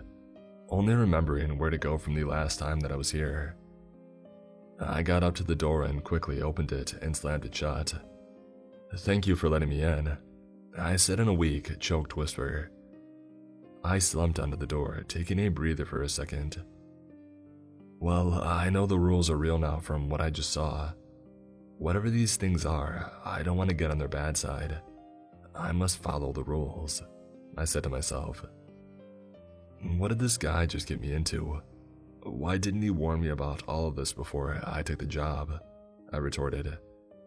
I got up and looked at the desk. There was a yellow sticky note taped to one of the computer monitors. It read, "I forgot to add this rule on the rule sheet. While patrolling the first floor, if you hear voices coming from the classrooms trying to yell for help, ignore them no matter how human or how familiar they sound. If you open one of the doors, what you'll see in that room will haunt your dreams for the rest of your life." The temperature in the room seemed to drop. I had never been more terrified in my entire life. And to top it off, my first duty was to patrol the first floor. Crap, I whispered to myself. I grabbed my flashlight and headed out. I started by walking down the hallways, opening each door and seeing nothing but empty classrooms and papers flung all over the halls and rooms. When I heard it, the sound that I was so desperately praying not to hear. "David, help me, the door is stuck, help me open it. Come on, sport." My eyes started to tear up and a huge wave of sadness and terror swept through me like a raging storm. That voice, it's the voice of my father that passed away 10 years ago. It felt so good to hear his voice again, but I knew that it wasn't him. Whatever it was, it definitely was not him. I continued through the hall. I finished patrolling the first floor. It was pretty much uneventful, besides the voice of my deceased dad coming through one of the classroom doors. I started my way up to the second floor. As I was walking up the stairs, my phone rang. I took my phone out of my pocket and the caller ID read, "Mom." I almost answered the phone out of instinct, but then I remembered I hadn't talked to her since she had kicked me out, and also rule number 5. According to rule number 5, if you receive a call between the hours of 3 and 3:30 in the morning, do not answer. They will try to trick you by impersonating a family member or a friend. I looked down at the clock and it read 3:02 a.m. It felt like my entire life had no meaning at that moment. Knowing that it wasn't her, and that she would still want nothing to do with me. As I started walking up these stairs again, an ice-cold shiver ran down my spine and my blood froze. A voice from behind me said, "Hi there, can you help me find my daddy?" I froze for a second, questioning if I should turn around, and then I heard it again. "Hi there, can you help me find my daddy?" But this time it sounded more like in a desperate tone. It sounded like a small little girl. I thought back to the rules and didn't remember any rules regarding a little girl's voice coming from behind while ascending to the next floor. I closed my eyes and I heard footsteps coming from all around me. "Can you help me find my daddy?" The voice screamed at me. It said this over and over again. From what it sounded like, the noises were coming from all different angles, like it was trying to scare me into opening my eyes. It let off one more loud scream. It sounded nothing like before. It sounded demonic and deep in nature. And with that, it was gone. I waited another 60 seconds before opening my eyes again, and when I did, my blood ran dry. There were scratch marks all around me in each corner of the stairwell, deep ones too. Whatever it was strong. Strong enough to cut through the hard concrete that surrounded the stairwell. I took a second to catch my breath and began walking up these stairs once more. I pulled out the rule list and read it over again to make sure that I didn't miss anything, because whatever that was, I'm sure it wasn't on here. Nope, not a single rule about that girl. I shook my head in anger. I'm starting to feel like whoever wrote these did this on purpose. Like almost trying to tell me to get the heck out of here as fast as I can, but I can't. what will happen if I just leave and I break the remaining rules? I was stuck here in this hellhole of a school until my shift was over. As soon as I got to the second floor, still shaken up from my experience that I had on the stairs, I noticed the atmosphere had changed, completely unlike the first floor and the stairs, which had a real dark and creepy feel to them. The second floor had a joyful feeling, almost as if I was moving closer to the end faster, like I wanted to stay here forever.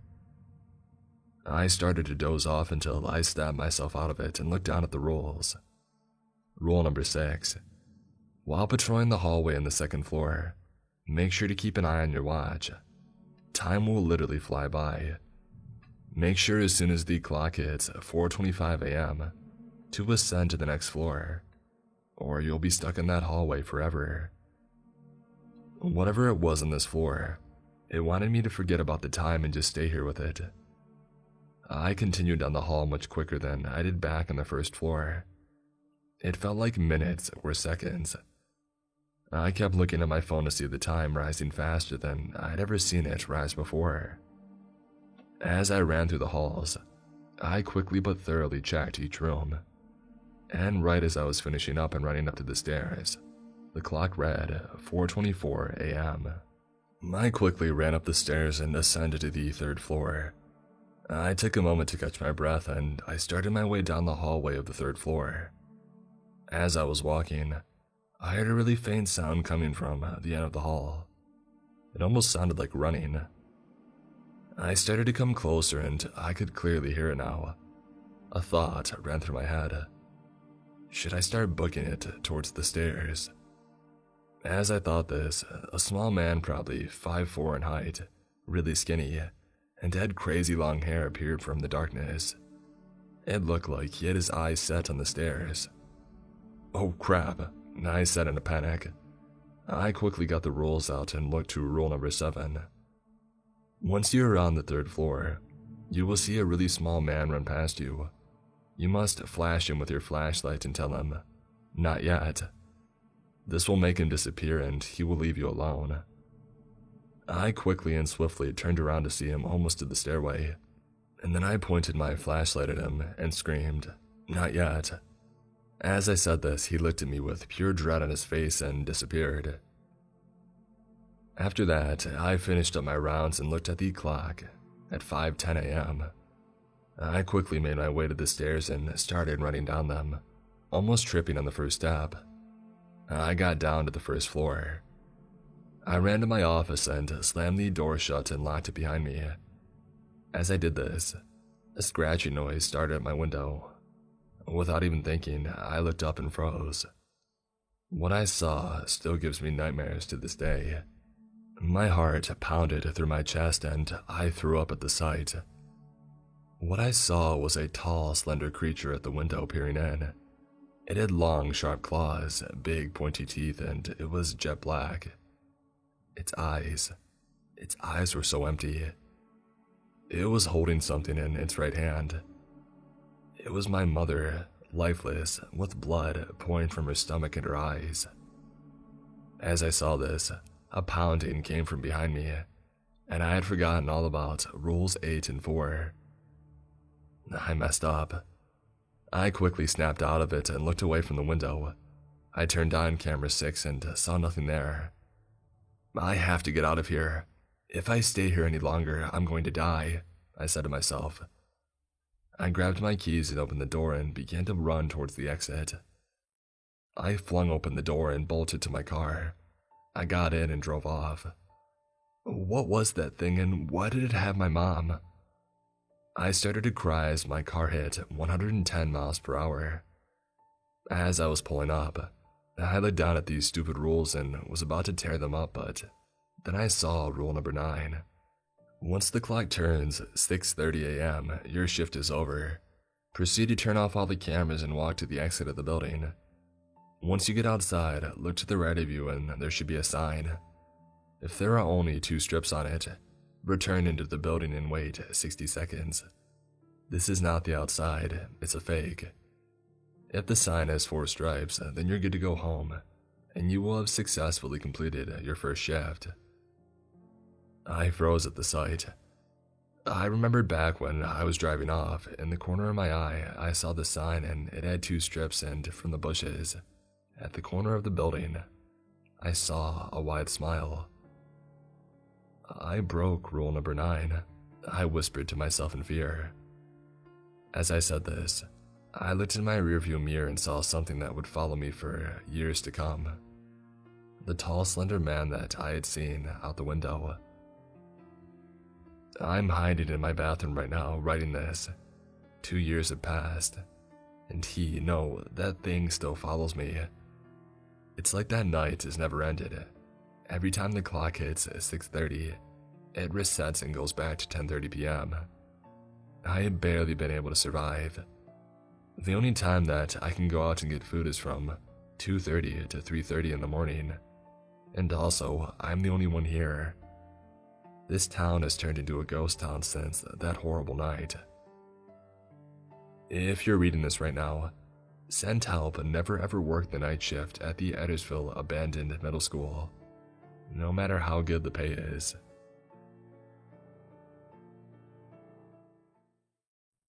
I'm a pilot for the U.S. Air Force. The government is hiding the truth. Written by Operator Blackout.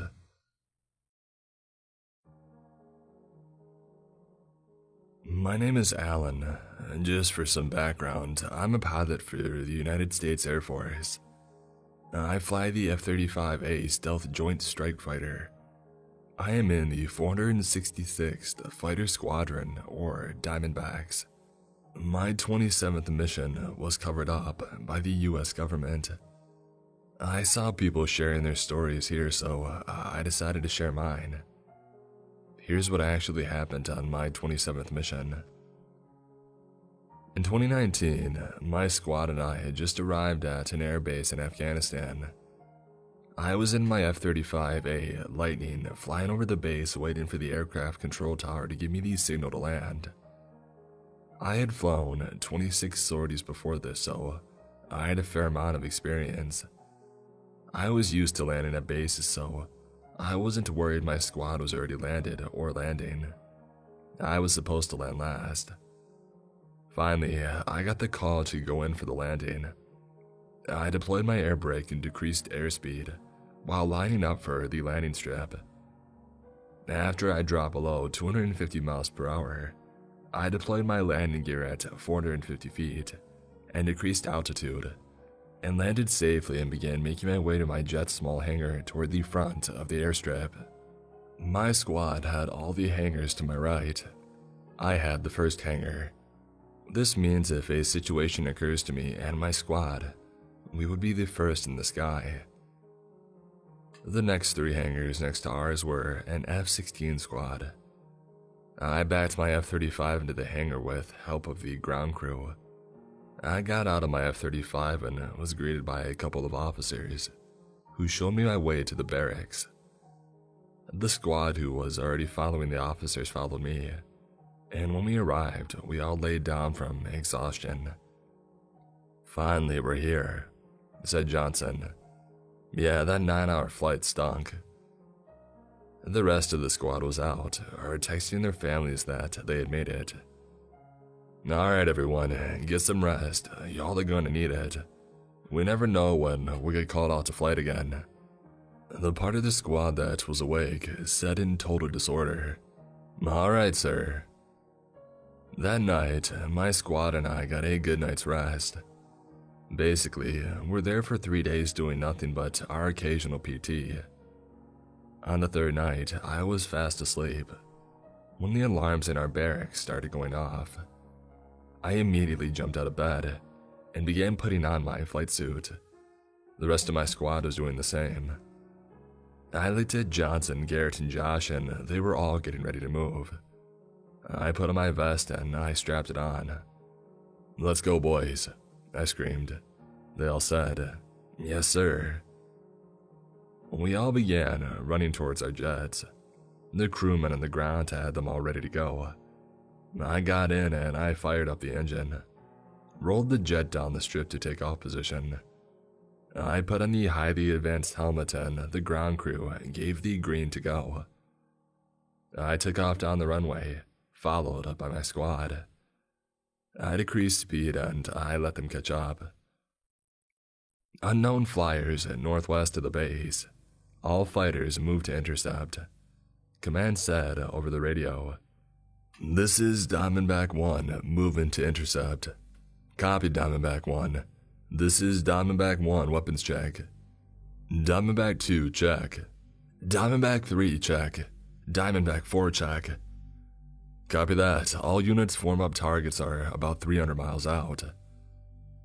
"Does the command know anything what we're facing?" said Garrett. "No clue, Garrett, but we'll be there in about 45 minutes, I said. "Let's go, fellas. We got some actual combat," said Johnson in a very excited voice. Come on, Johnson, don't get too excited. We still got no clue what we're facing," I said. "Oh, don't worry about it, Alan. It's probably just some old MiG-21 that the Russians left behind," said Josh. "Hey, you never know, man," I said. I looked at my radar and the object looked like it wasn't closing in. "Everybody push speed up to 1500 miles per hour. Over." I looked behind me and watched my F-35 break the sound barrier as I sped up.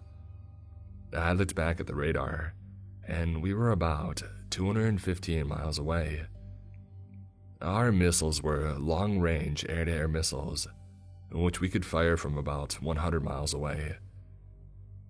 It was a dark night, around zero visibility without night vision, so I had to rely on my high-tech flight helmet. We were about 100 miles away.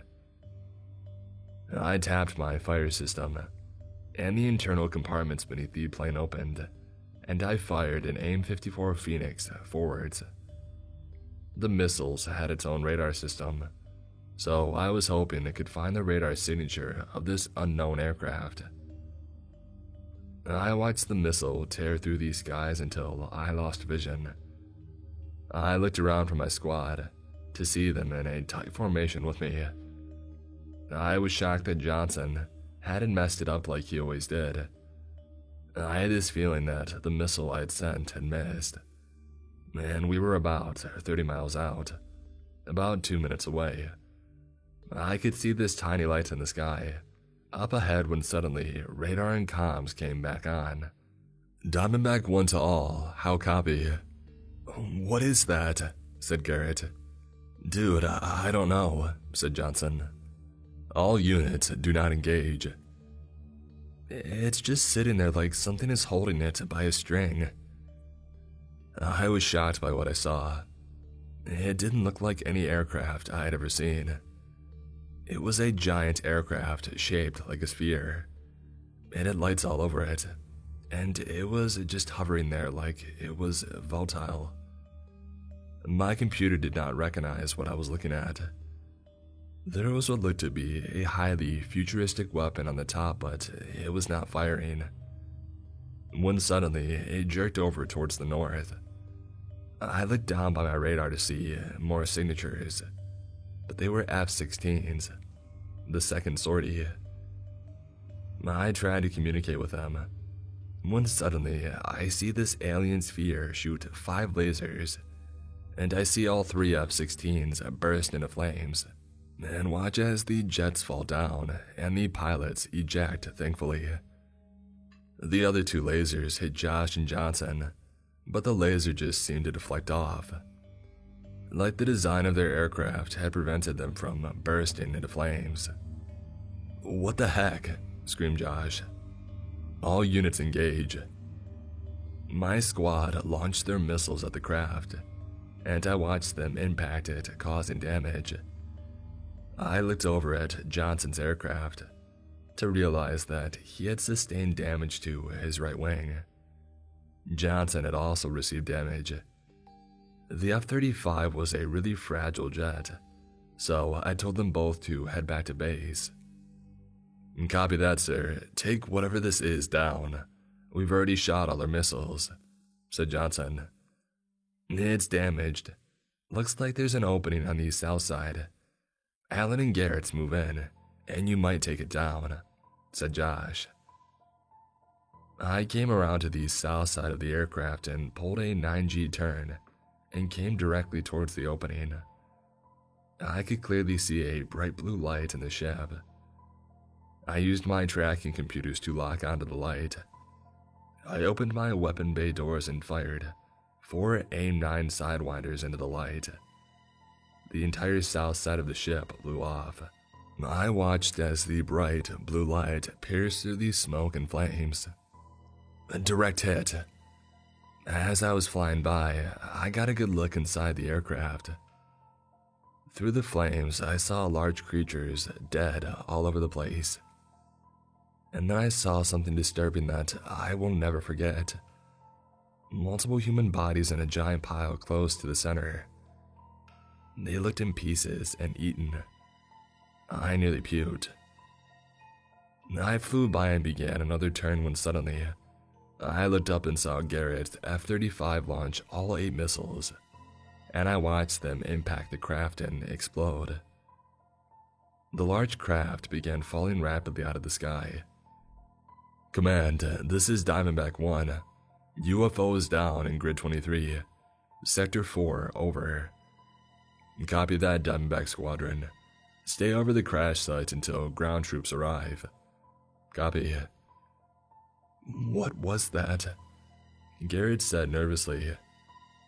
I don't know, but I know we're probably lucky to be alive. Jesus, I saw humans in the craft along with unknowns. You saw humans, said Garrett. Yeah, and they were all disfigured, like they were eaten. What the heck? Garrett and I both go back into a duo formation. I look over at Garrett's jet and saw his left wing had a small hole in it. Hey, your wing looks to be damaged. Garrett, make sure to get back to base quickly. Copy that, sir. You sure you'll be able to keep it covered? Yeah, I got it. Copy that. And good luck, Alan. I watched as Garrett pulled off into the distance. I lowered my altitude to around 10,000 feet to try and get a visual on the crash site. Luckily, I saw the smoke and flames. Through the infrared cameras on the F-35s below, I can see through these cameras thanks to my helmet. While I was looking, I watched as the sphere burned in the ground. Command, this is 1. I have visual on the crash site. As I was looking down, I saw movement and heat signatures in the ground. It looked like as if the creatures or aliens were limping out and trying to escape. This is Diamondback 1. I got movement down by the wreckage. Copy that, 1. Engage all moving tangos. I angled my F-35 into a dive. As I began diving on the creatures, I began to line my sight up on the gray figures. My hand hovered over the trigger.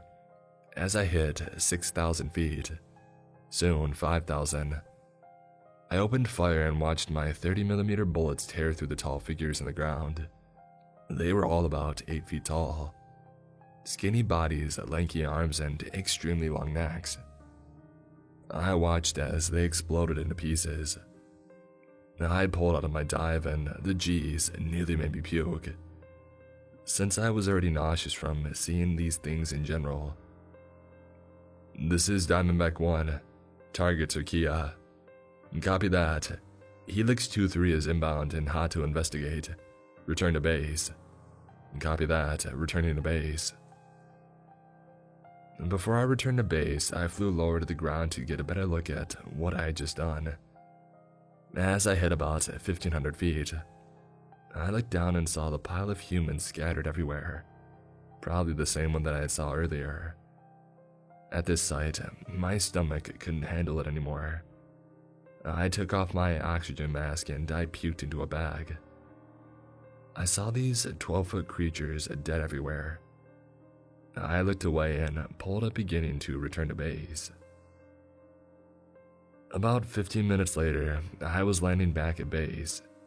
As soon as I landed and exited the plane, I saw 6 guys in full black suits with the commander of the base walk up to me and asked me to come with them.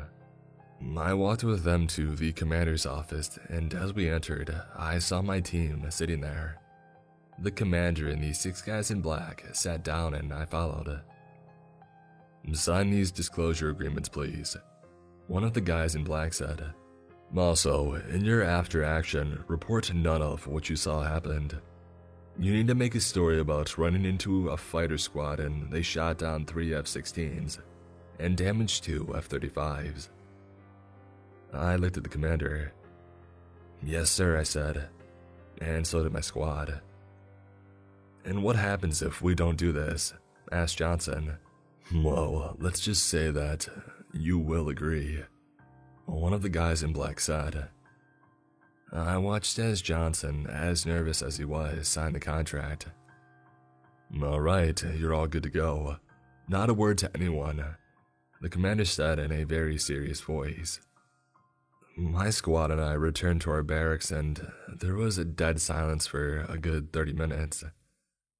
"Guys, what just happened?" Josh said in a very nervous voice. "I don't know. I think we just ran into something that the government does not want getting out."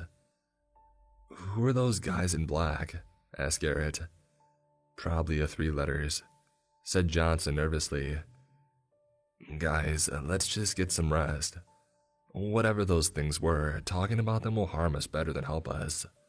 Good night, everyone." After this, I never had another experience like this. My squad had kept our mouths shut until now. I don't know what those things were or where they came from, but all I know is that they were not from here.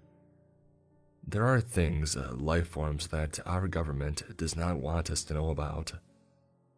I don't know what will happen to me from here, but thankfully our missiles were able to take down whatever that was. To this day, I have no clue who those guys in black were, and whom they worked for.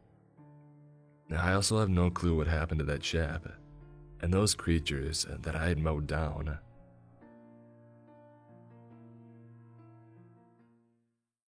It rains every year on my birthday. Today, I found out why. Written by A.M. Hathazard.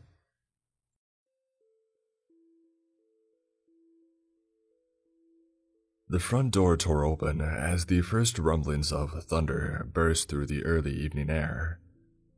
I could barely say hello before my mom threw an arm around my shoulders and tugged me inside. "Bert, Hallie's finally home." I laughed as she pulled my bag from my hand and started fussing over me, brushing my hair back, squeezing my cheeks together. It was a habit that I had always hoped she would grow out of as I had reached adolescence. But after 7 long months away, I had to admit that it made me feel right back at home. "Mom, stop, I'm fine," I insisted half-heartedly. "You're late." She stuck one of those fingers right in my face and wagged it around. "Dinner's been done for half an hour." Her eyes flickered to the front window, where the first droplets of rain had begun to spit from the sky. "And it's about to storm." "Of course it is." I shook my head and chuckled. It was a running joke in our family at this point. Every year on my birthday, it rained, without fail. For as long as I can remember, birthdays were marked by gathering around our dining room table, eating cake and opening presents, all while watching the world drown from out the side window. Thankfully, birthdays were always family events. There were always time for friends, my parents had told me, but I only had so much time left to spend with them. "Let me put my stuff away, I'll be down in a second," I said, starting up the stairs. With each step, my head throbbed like an overinflated balloon. My early birthday celebration the night before had been a success, but the hangover left in its wake was very wicked. My bedroom sat at the end of the hallway, untouched since I had left for college in the fall. It was a strange little time capsule of old friends and faded memories that by now felt like another lifetime. I smiled and tossed my backpack on the bed. Something delicious tickled at my nose as I made my way back downstairs and headed toward the dining room. My mom's famous jambalaya was another birthday tradition. It sounded like the perfect thing to settle my stomach and my nerves. My dad was already seated at the head of the table, a tumbler of scotch in hand that he had raised in a toast, as I rounded the corner. "And there she is," he boomed, his thick brown mustache bobbing over his lips for dramatic effect. "The prodigal daughter returns." "Oh, shut up." I laughed and headed over for a quick hug. Soon enough, we had settled in and all had an overflowing plate in front of us.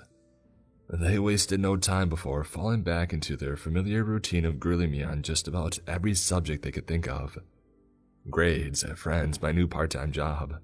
My parents have always been involved, to say the least. It was another one of those things that I'd only been able to start appreciating with time. "How's that dorm life?" my dad asked as my mom hopped up to start scooping dessert. "Is that roommate of yours still stealing your clothes?" That's actually something I wanted to talk to you guys about." My stomach sank to the floor and blood rushed my cheeks. "What's that?" asked my mom. "Well, you guys know I had such bad luck this year with her. It really interrupted my studies," I stressed. "You didn't tell us that." "Well, it did, so that's why me and Brian decided next semester that we're going to move in together." The silence that fell was bitterly cold. It froze both of my parents in place, mouth agape, waiting for me to say the punchline. Seconds ticked by before, all at once, they exploded back to life. "Like hell you are," said my dad. "You've got to be kidding me," said my mom. "Dad, You're 19 years old, Hallie. You're way too young to be shacking up with some loser." "Dad, I'm an adult. You can't just..." "Oh, are you adult enough to pay for school on your own?"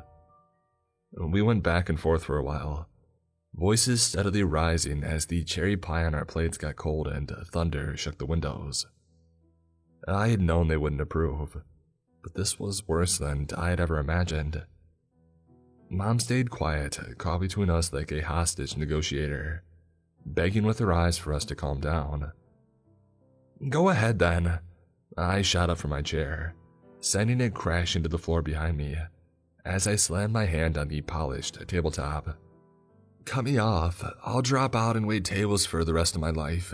Either way, I'm moving in with him. End of story." "Hallie, sit your butt down." His shouting grew distant as I turned and stormed back down the hall and up the stairs, eventually slamming my bedroom door behind me.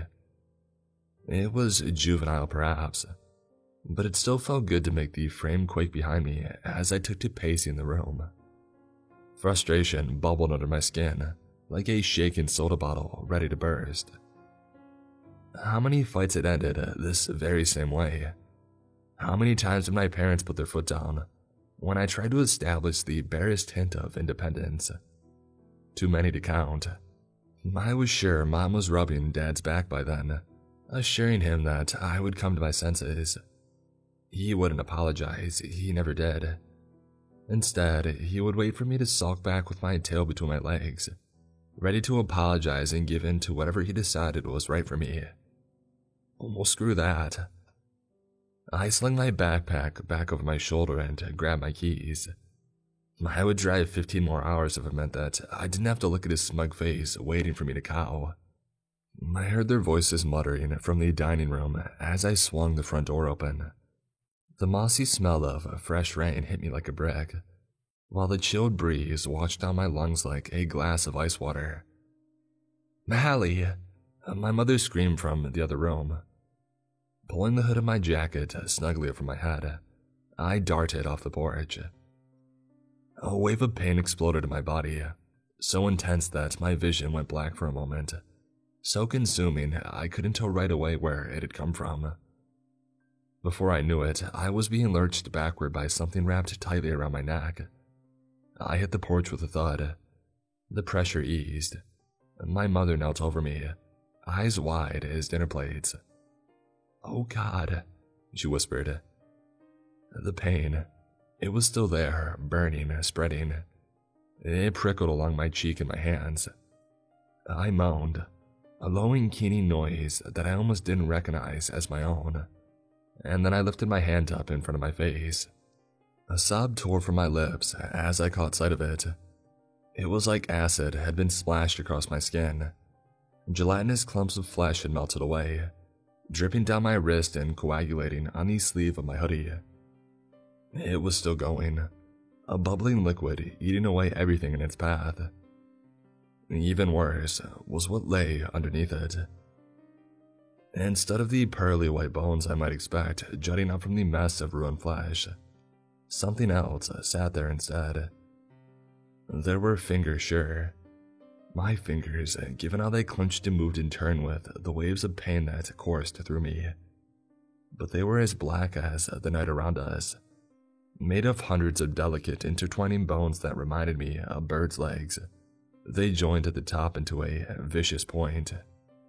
A scream bubbled up in the back of my throat, trapped there as tear-streaked eyes darted to my mother's worried face. She barely glanced at the misshapen hand, though did reach down to give my covered shoulder a comforting squeeze. My eyes turned to find my father shaking in the doorway. "Bert," she gasped, raising her free hand to cover her trembling lips. "They're going to find her." My dad sprung into action, our argument from moments before a long-forgotten memory. He hooked his arms under my shoulders and dragged me back inside. I hung limp like a rag doll, tears finally breaking through the barrier of shock and disorientation that had held them at bay. My mother slammed the door shut behind us, clicking the deadbolt and sliding the chain into place. "I'll get the bags," she announced. My father gave one quick, grim nod. "I'll get the car ready." "What's happening?" I groaned from the floor, cradling my ruined hand in the other. Some patches of flesh had burned away on it as well, but altogether it was in much better shape. It still looked like mine. It still looked human. I could even still see the scar from 7th grade, where Preston had stabbed me with a pencil. "We don't have time, sweetie," he said. "We have to move." He disappeared down the hallway and I heard the door to the garage crash open. I was left alone to hiccup and cry on the foyer floor, until I had finally calmed enough to pull my unsteady feet back underneath me. My face still burned. I staggered into the living room where an oversized, ornate mirror hung behind the couch. Everything in my body screamed that this was a horrible idea, that I didn't want to know, but I had to see. I just had to. Even still, I gasped. Spots of disintegration were speckled across my face. The tip of my nose was gone. My left cheek was hollowed out like a pumpkin. Underneath sat those same spindly, paper-thin bones. Millions of them. In the overhead light, they had an eerie, incandescent glow.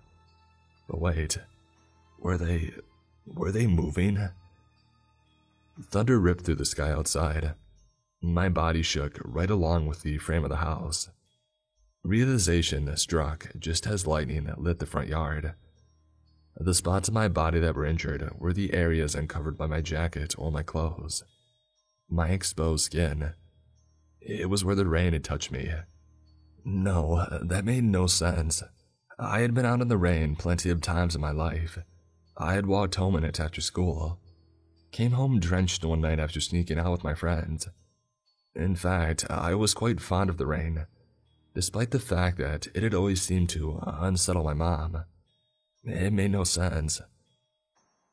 Another crashing sound thudded through the house, almost mistaken for another round of thunder. The storm was right on top of us now, roaring and ripping all around, but no clap of lightning followed. Seconds later, bang! I jumped back, glancing toward the ceiling. Upstairs, my mother raced back and forth. Drawers squeaked open and closed. But no, that wasn't it. "Dad!" I called in a hushed tone down the hall. There wasn't an answer. I couldn't hear him past the hum of the storm. Movement caught my eye in the mirror. I searched for it once, twice. Nothing. A car drove by on the street outside, headlights cutting through the inky darkness of the street. There, palms outstretched down the front window, stood a massive shadow. I spun around. The light quickly flickered away, bathing it once more in darkness. But now that my eyes had found it, I couldn't possibly look away. It wasn't a shadow at all, just a mess of dark, delicate bones. Its eyes glinted beyond the glass, a deep, intoxicating violet. As it watched me, something on its face stretched wide. More darkness lingered in its open mouth, but I could tell it was smiling. I screamed, all the horror that had welled up inside me reaching a shrill, piercing crescendo. My father barreled around the corner, but jerked to a stop when he saw the creature out the window. Its long, spindly fingers curled into a fist and beat against the glass. "She's ours," my father shouted. "Leave us alone." He wrapped an arm around my waist and pulled me back into the foyer. My mother was just descending the stairs, a bag in hand. The glass above the front window exploded inward, showering us in crystalline shards. All three of us darted for the back door. Adrenaline dulled the pain in my hand to a distant ache. My parents' SUV was already running, the back seat piled high with totes and bags previously tucked away in the garage. I had never asked what my dad had kept stored out there, why the garage was the only room in the house perpetually cluttered. I hopped in the back seat while my parents climbed in the front. I huffed as my father adjusted the rearview. I could see his veins bulging in his arm. My mom's tear-stricken face glancing behind us. "Now, Bert." Her tone was solemn, resigned. My father clicked the garage door opener and shifted into reverse. The door hummed and then kicked to life, groaning as it inched up off the ground. The sound of rain still dancing along the roof above us. I turned in my seat to stare out the back window. We all held our breath. The door was about 3 feet high when the first dark figure wrapped its hands around its base and shoved upwards. Metal squealed against metal as it was pushed further up into the ceiling. My hands darted to my ears, and then I caught sight of my own blackened fingers as they fell back down to my side. Another figure darted in, skittering against the cement, jumping up to rest on our bumper. Behind it was a third, this one more cautious, peeking in under the door and smiling its predatory grin. "Now!" my mom shouted. My dad slammed in the gas and the Ford flew backward. The door hadn't fully ascended. The two creatures still back there jumped to either side. The roof of the vehicle scraped the aluminum door, sticking for a few long, painful seconds before we burst free into the night air. The last creature clung on for dear life, hands digging into the side of the vehicle, feet slipping against the now slick bumper. Its black teeth gnashed against the glass. Its purple eyes were wide, hysterical. It looked pained, terrified, sad. My dad hardly slowed as we pulled out onto the street and kicked it in drive, even as the tires screamed underneath us. As we lurched forward, it struggled against the vehicle, eventually losing its grip and tumbling away. I watched it hit the wet cement behind us with a thud. The others weren't far behind. Both stopped to pull it back up to its feet. We revved through our quiet suburban neighborhood, twisting and turning until we had reached the exit for the highway. The creatures faded behind us, yet still I found myself staring out into the pouring rain, hands stinging in my lap. Finally, I was pulled from my daze by the jarring flash of headlights behind us. I turned back around to my parents. "Mom," I said. "Dad, what's going on?" They exchanged a long glance. My mom shook as she reached out to turn down the radio. I hadn't even noticed it humming in the background. "We should have told you, Hallie," she whispered, shaking her head. "We were foolish to think we were foolish to wait so long." I stared down at my torn hand. The same delicate, alien black bones of the creature set had attacked us. Was I? "You shouldn't have tried to leave, sweetie," added my dad. I never heard him sound so small, so helpless. The disappointment in his tone was nothing like his rage-fueled rants of disapproval, but something far more visceral. "Now I don't know if we can protect you." "Don't say that," my mother snapped. I leaned back into the plush, gray seat, exhaustion sinking me down into the headrest. I caught a glance at myself in the rearview. My burned, speckled face looked pale, sickly. The blue of my eyes looked darker, deeper. "Protect me from what?" I asked. A sob shook my mother's chest. She turned toward the window and buried her face in her hands. My dad's eyes rose to meet my own in the mirror, brows hanging over them like thick branches bowing in the wind. Something deep in my gut already knew the answer, but even still, I needed to hear him say it. I needed to know. "From your family." We drove for hours in silence, my father staring silently out into the road, and my mother sniffling and hiccuping next to him. After the adrenaline of our escape had wore off, I curled up in the back row of seats and did my best to let my mind drift off into a welcome oblivion. The sting in my hand had worn off several miles out of town. When I realized that the pain was gone, I lifted it to my face to inspect it further. My human fingertips brushed against the melted skin, and it flaked away underneath like a bad sunburn. I grabbed a bit of it and tugged. It pulled away in a long, gooey string that stuck to the seat underneath me. "Don't do that," my mother snapped. I hadn't even noticed her looking. It all started shortly after they were married, my father had said, back when they had just begun to dream of the wonderful little family that they would have together. "I've heard this story 1,000 times," I had told him, huffing in frustration. "You and Mom wanted a dozen kids at least, but no matter what, it never seemed to happen.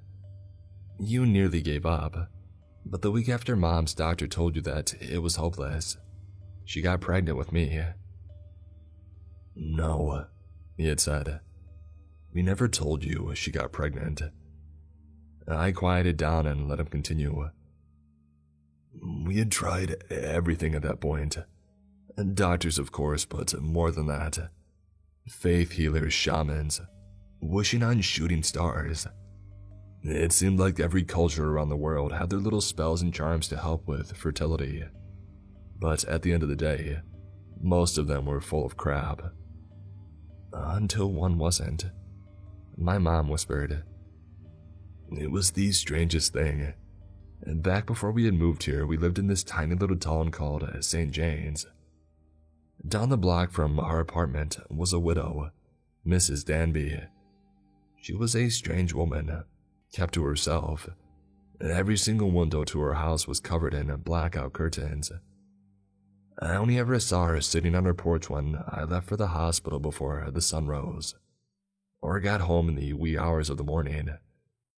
She always waved, but she never said hello."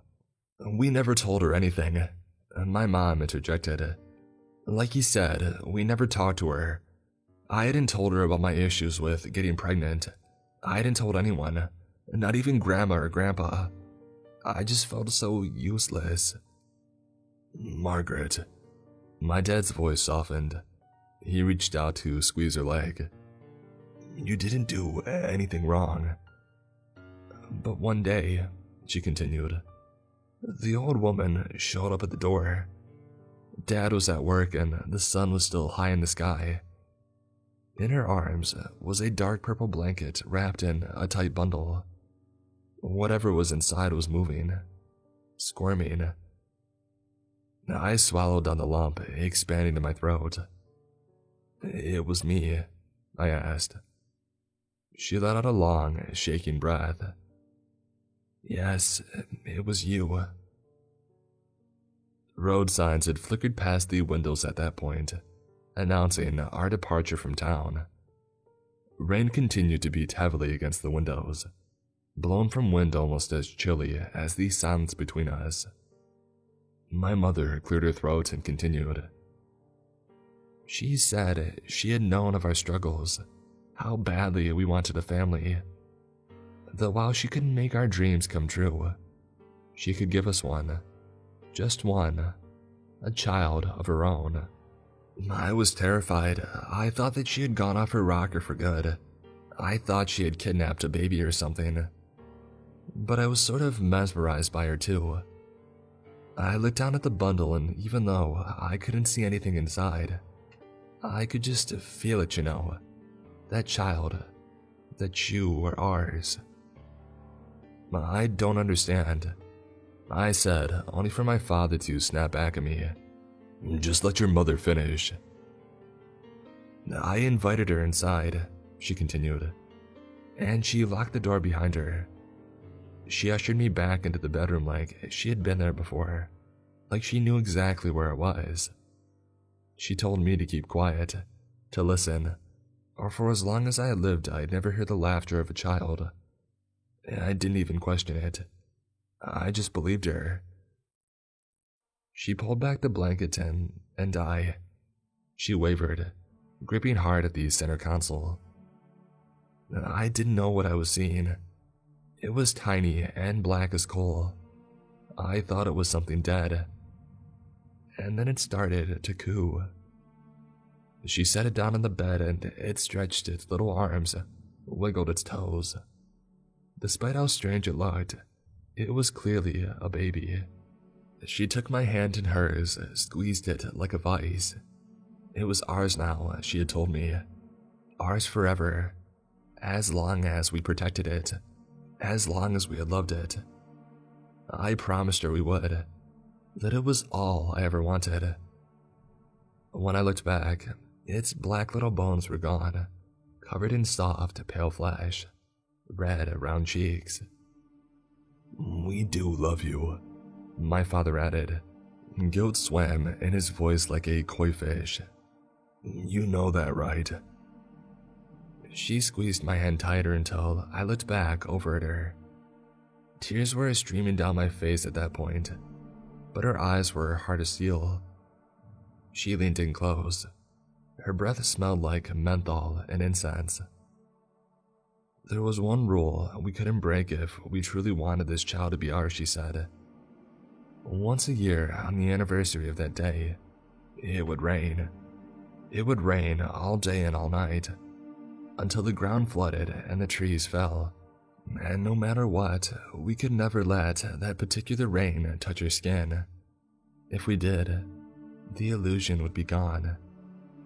And the creatures that she came from, my father finished, would find her. A million questions filled my head, but as soon as each occurred, they drifted back out like a wave receding from the shore. It was too much for my mind to grasp. Somewhere along the line, exhaustion took me, and I drifted off into a fitful sleep. Sometime later, I started back awake, only to find the air filled with my mother's soft snores. My dad still stared vigilantly ahead of us. I couldn't recognize where we were. As I searched the dark night for a clue, I swore I could see shadows flickering along the tree line in the distance.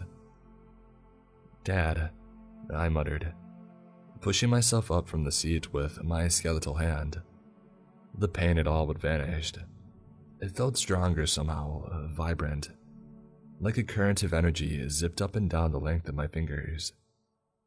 Where are we going? For a moment, I wasn't sure if he would answer me, too lost in his own grim thoughts and all the encompassing darkness ahead. Finally, he sighed, glancing back at me through the rearview mirror. We're going to St. Jane's, Hallie. We're going to get some answers.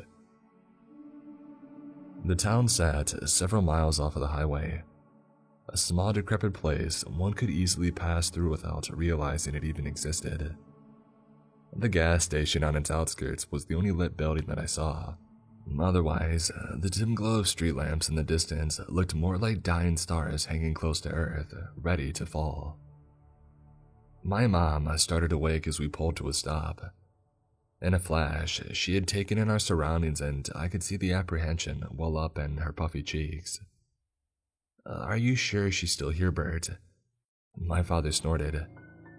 Where else will the old hag go?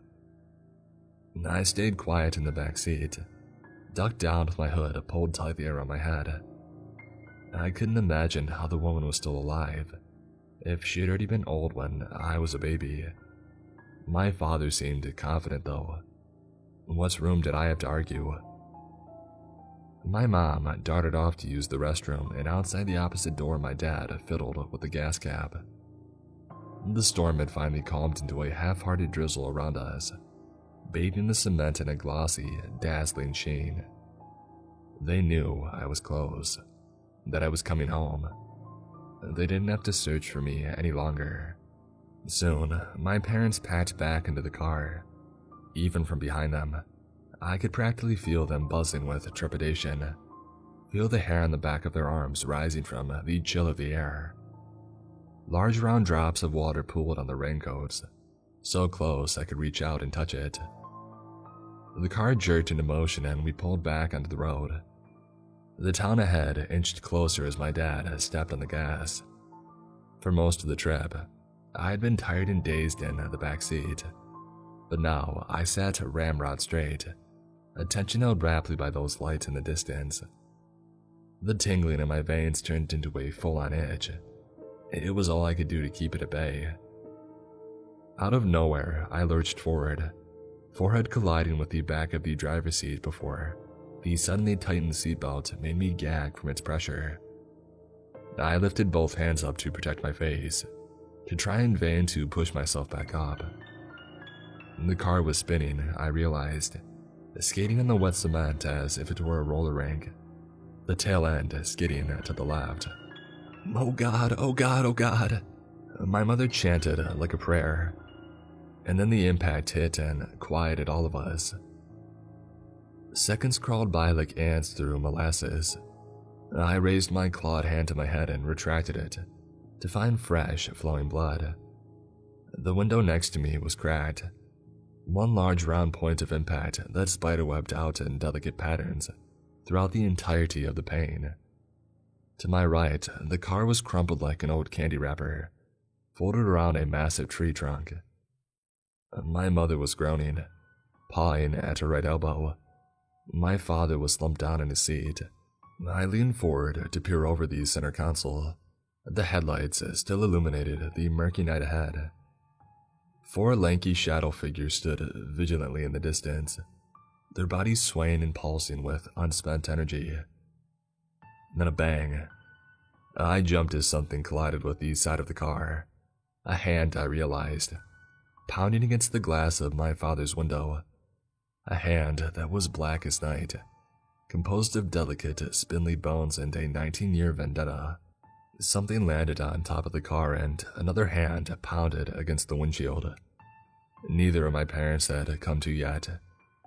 My mind raced, trying to remember where my father had stashed the gun, turning over the possibility of us getting the car moving again even if we tried. Every train of thought only led back to one cold, hard reality. I couldn't protect them. Not here, not like this. In the distance, the others began to approach.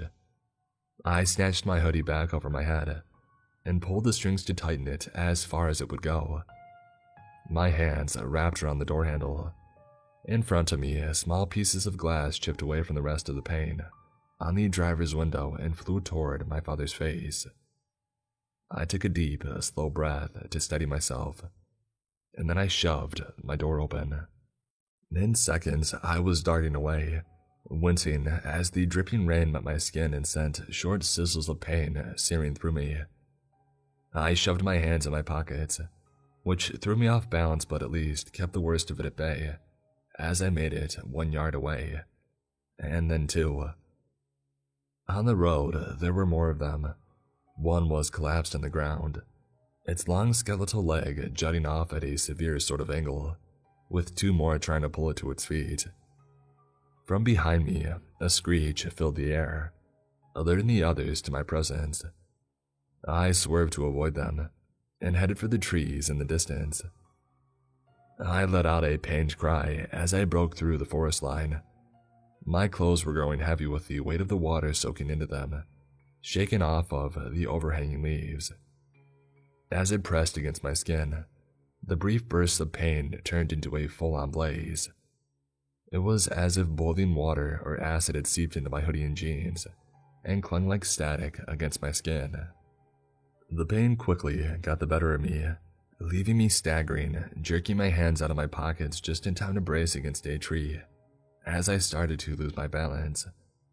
Its bark bit at my hands, rubbing away the delicate, false skin that clung to it. My vision swayed, nausea bubbling in my stomach like a fizzy drink. I clawed desperately at the base of my jacket and the tank top underneath, anything to make the burning stop. I pulled them up and over my head, crying as my skin clung to them, sloughing off my bones like a layer of dried glue. I glanced down at my body. I couldn't help it. Somehow, I still expected to see red, pulsing organs and pearly, white ribs, but there was nothing of the sort. Only midnight dark bones, hard and protective like an exoskeleton. I fumbled next with my jeans, hands shaking in anticipation of the pain that would follow. Already, the searing sensation from my torso had turned into a dull ache that I longed for across the rest of my body, skin be damned. Everything around me tilted and shivered, but as I kicked off my shoes and shoved the denim down over my ankles, movement from up ahead caught my eye. I stumbled out of my pants and fell backward, hitting the wet grass with a thud. Up ahead of me was one of them, standing regally against the trees. Another emerged from the shadows, and then another. I twisted to look behind them. 3 more were already there. "Don't hurt them," I begged. My own voice was unfamiliar to me, filled with gravel. "Please don't hurt them. I'll do anything "Why would we hurt them, dear?" A voice spoke from somewhere ahead of me. I looked back and forth between the creatures, trying to make sense of where those sweet, matronly words had originated from. From behind one of the trees, another figure appeared, short and stooped, shuffling carefully over the uneven ground. Her gray hair stood out like a beacon in the dark night, yet the trees above cast ghastly shadows into the deep-set wrinkles of her face. Her grin was sinister, yet nothing else in her posture suggested a threat. The creatures, my family, parted to let her through. "All they want is for you to come home." One of the creatures approached me. It was slow, hesitant in its movements. It reached a tentative hand out to brush against my cheek. I flinched, but forced my gaze up regardless to meet its violet eyes. I could swear that I saw tears welling up in the corners. 2 others moved forward, offering their hands to help me to my feet. Together, we stumbled after Miss Danby as she turned and headed deeper into the forest. Behind me, the injured creature was helped along by the others, and we kept a slow, steady pace with one another. In the distance, I could hear my father screaming my name. The forest was deeper and darker than I would have imagined, growing thick around me with each treacherous step.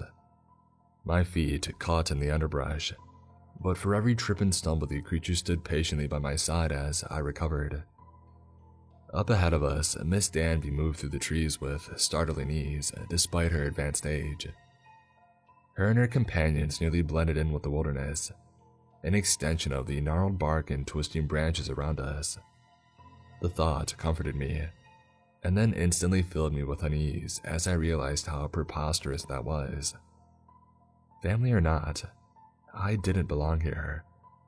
The farther we went, the more that I had to keep reminding myself. I'm not sure how long or how far we walked before the old witch finally came to a stop.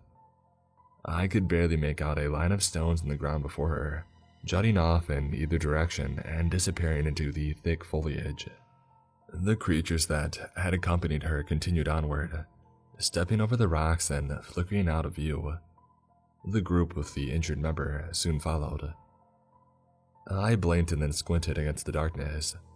They hadn't just tucked themselves away in the shadows. They had disappeared entirely, as if the forest itself had sucked them back in. My gaze dropped back down to the stones for a moment, before rising to see Miss Dansby's grinning face. "I found them by accident," she explained, gesturing toward the towering trees behind her. "Many years ago, I lost my husband and daughter in a car crash. Overnight, I was left all alone. I took to wandering in the forest. I would walk for hours on end, listening to the wind and the birds, imagining that I heard their voices whispering just under the surface. I was probably mad with grief, but it was like I knew if I just kept walking, I might find them again." "But you didn't," I said, taking a step closer to her. I understood the pull my mother felt to this strange, mesmerizing woman. Even though she spoke in a hushed, intimate volume, each word seemed polished, grand, rolling off her tongue with a conspiratory flourish.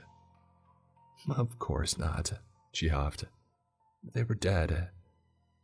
It was her turn to move forward, floating past me to stop in front of the towering monster to my right. The one who had brushed my cheek looked at me with so much longing that it made my stomach twist. The old woman smiled at it and reached out to clutch its hand, giving it a small, loving squeeze. "But I did find them." "What are they?" Finally, I felt something stirring within me, a hint of dismay that I should have been feeling all along. "You mean," she corrected, dropping the creature's hand to point a finger in my direction. "What are you?" My gaze dropped to the front of my body, the twisted, black bones that had been hiding just below the surface. There were still spots of flesh speckled along my legs and torso, but even that was starting to curl around the edges and flake away. Soon, there would be none left at all. "They don't have a name," she continued. "At least not one that humans would understand. They're simply a part of the forest, a part of nature. They always have been. They live here, tucked away safely behind their barrier." The stones, I realized, they kept them hidden from the world. "They can't leave unless it's raining," I said, voice breathless. Miss Danby nodded, pleased with my assessment. "No, they cannot." That twisting feeling in my stomach became a full-on lurch. Visions of my life at home flashing before my eyes as if on a projector screen. My dorm room, messy and cramped, but filled with laughter and all-nighters. A year's worth of independence. Brian with his boyish smile and crooked front tooth. On our third date, he had asked before he had kissed me, and he brushed the hair out of my face.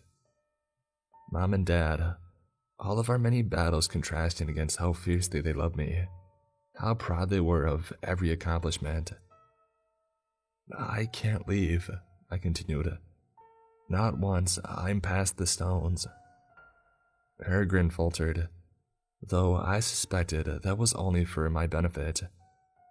Despite her compelling performance, empathy wasn't a look that she wore well. "No," she confirmed. "You cannot." "Why?" I snapped, stumbling backward, away from them. The two creatures to my left moved toward me, tension rippling through their taut bodies. "Why do I have to go back?" "It's your home," she answered calmly, despite the hint of hysteria escalating in my voice. "It's where you belong." "Then why did you take me away? Why did you give me to my parents in the first place?" She sighed, a wrinkled hand raising to rest on one of their shoulders. "They're a powerful species. I'm sure you've seen evidence of that. Unlike any other being on this earth, unfortunately, they're ill-equipped to take care of their young. In the past, they lived alongside humans. They had an understanding with the local tribes in the area. The humans raised their young, and they offered them protection. When I found them, there were only a handful left. You tricked my parents. You preyed on their desire for a child. That's sick." My heart quivered like a rabbit in my chest. The creatures sensed my panic. One opened its mouth and let out a garbled roar. It seemed pleading, pained. Pity cooled the rising tide of my anger, at least until Miss Danby opened her mouth again. "Normally, they can't keep them out of the rain so long. Your family did an admirable job with you." My fist curled at my side. I could feel the newfound power that resided within them. It pulsed, begging to be released. I imagined grabbing the old widow by the collar and darting off into the trees, sinking my teeth into her skin. Bang!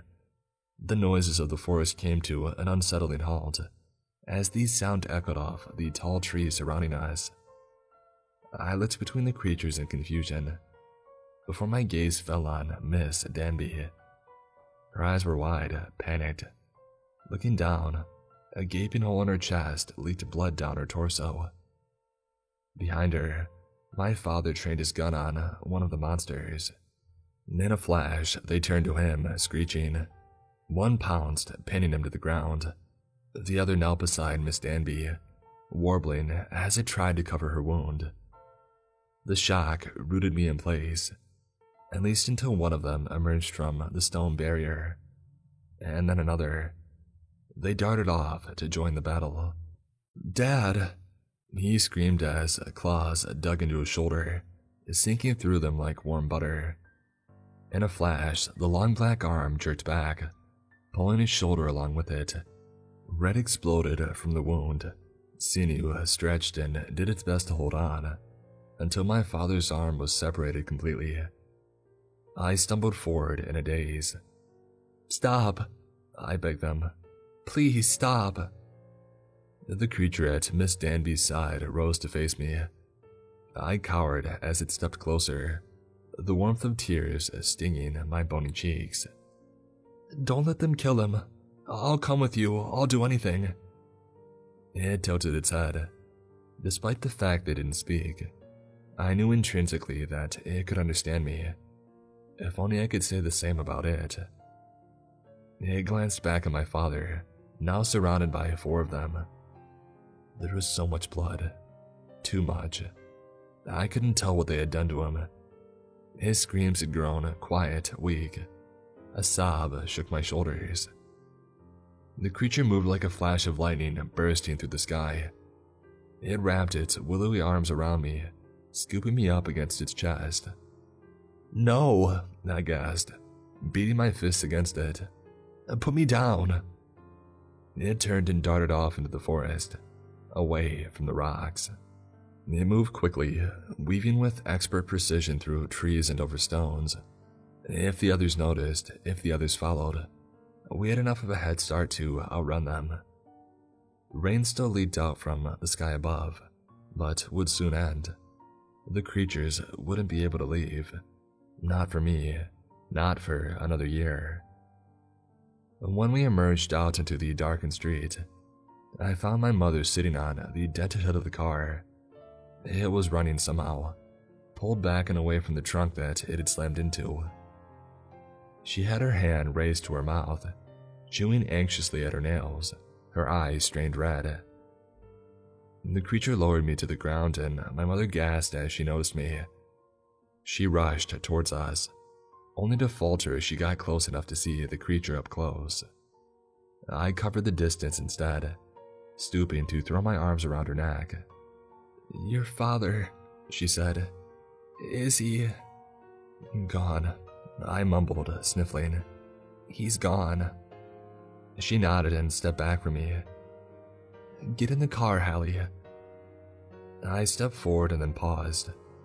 The creature stayed put behind me, watching wearily as its daughter left it for the second time, this time on its own volition.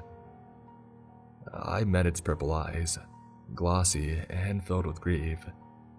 I knew that it wouldn't be back to chase me down in the coming years.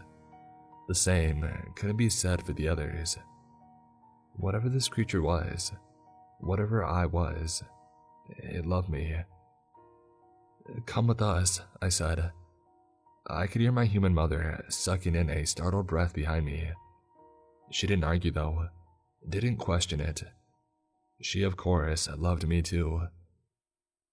The creature hesitated, glancing back at the forest that was its home, taking in the chirps and warbles and the chilly, refreshing breeze. This was where it belonged, and we both knew it. That's what made it so surprising when it stepped forward toward the car. We packed into the back seat, huddling together as my mom pulled back onto the highway. The rain had slowed into an unenthusiastic drizzle. A purple-pink sunrise peeked over the skyline. I smiled at the creature next to me and reached out to grab its hand. My family was going home.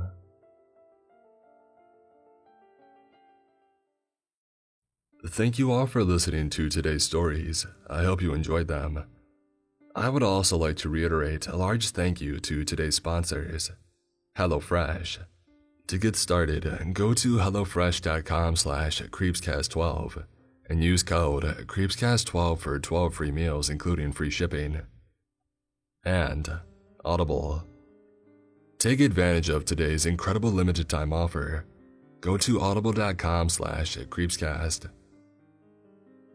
I hope you have a great day or night wherever you may be in this world. And as always, stay creepy.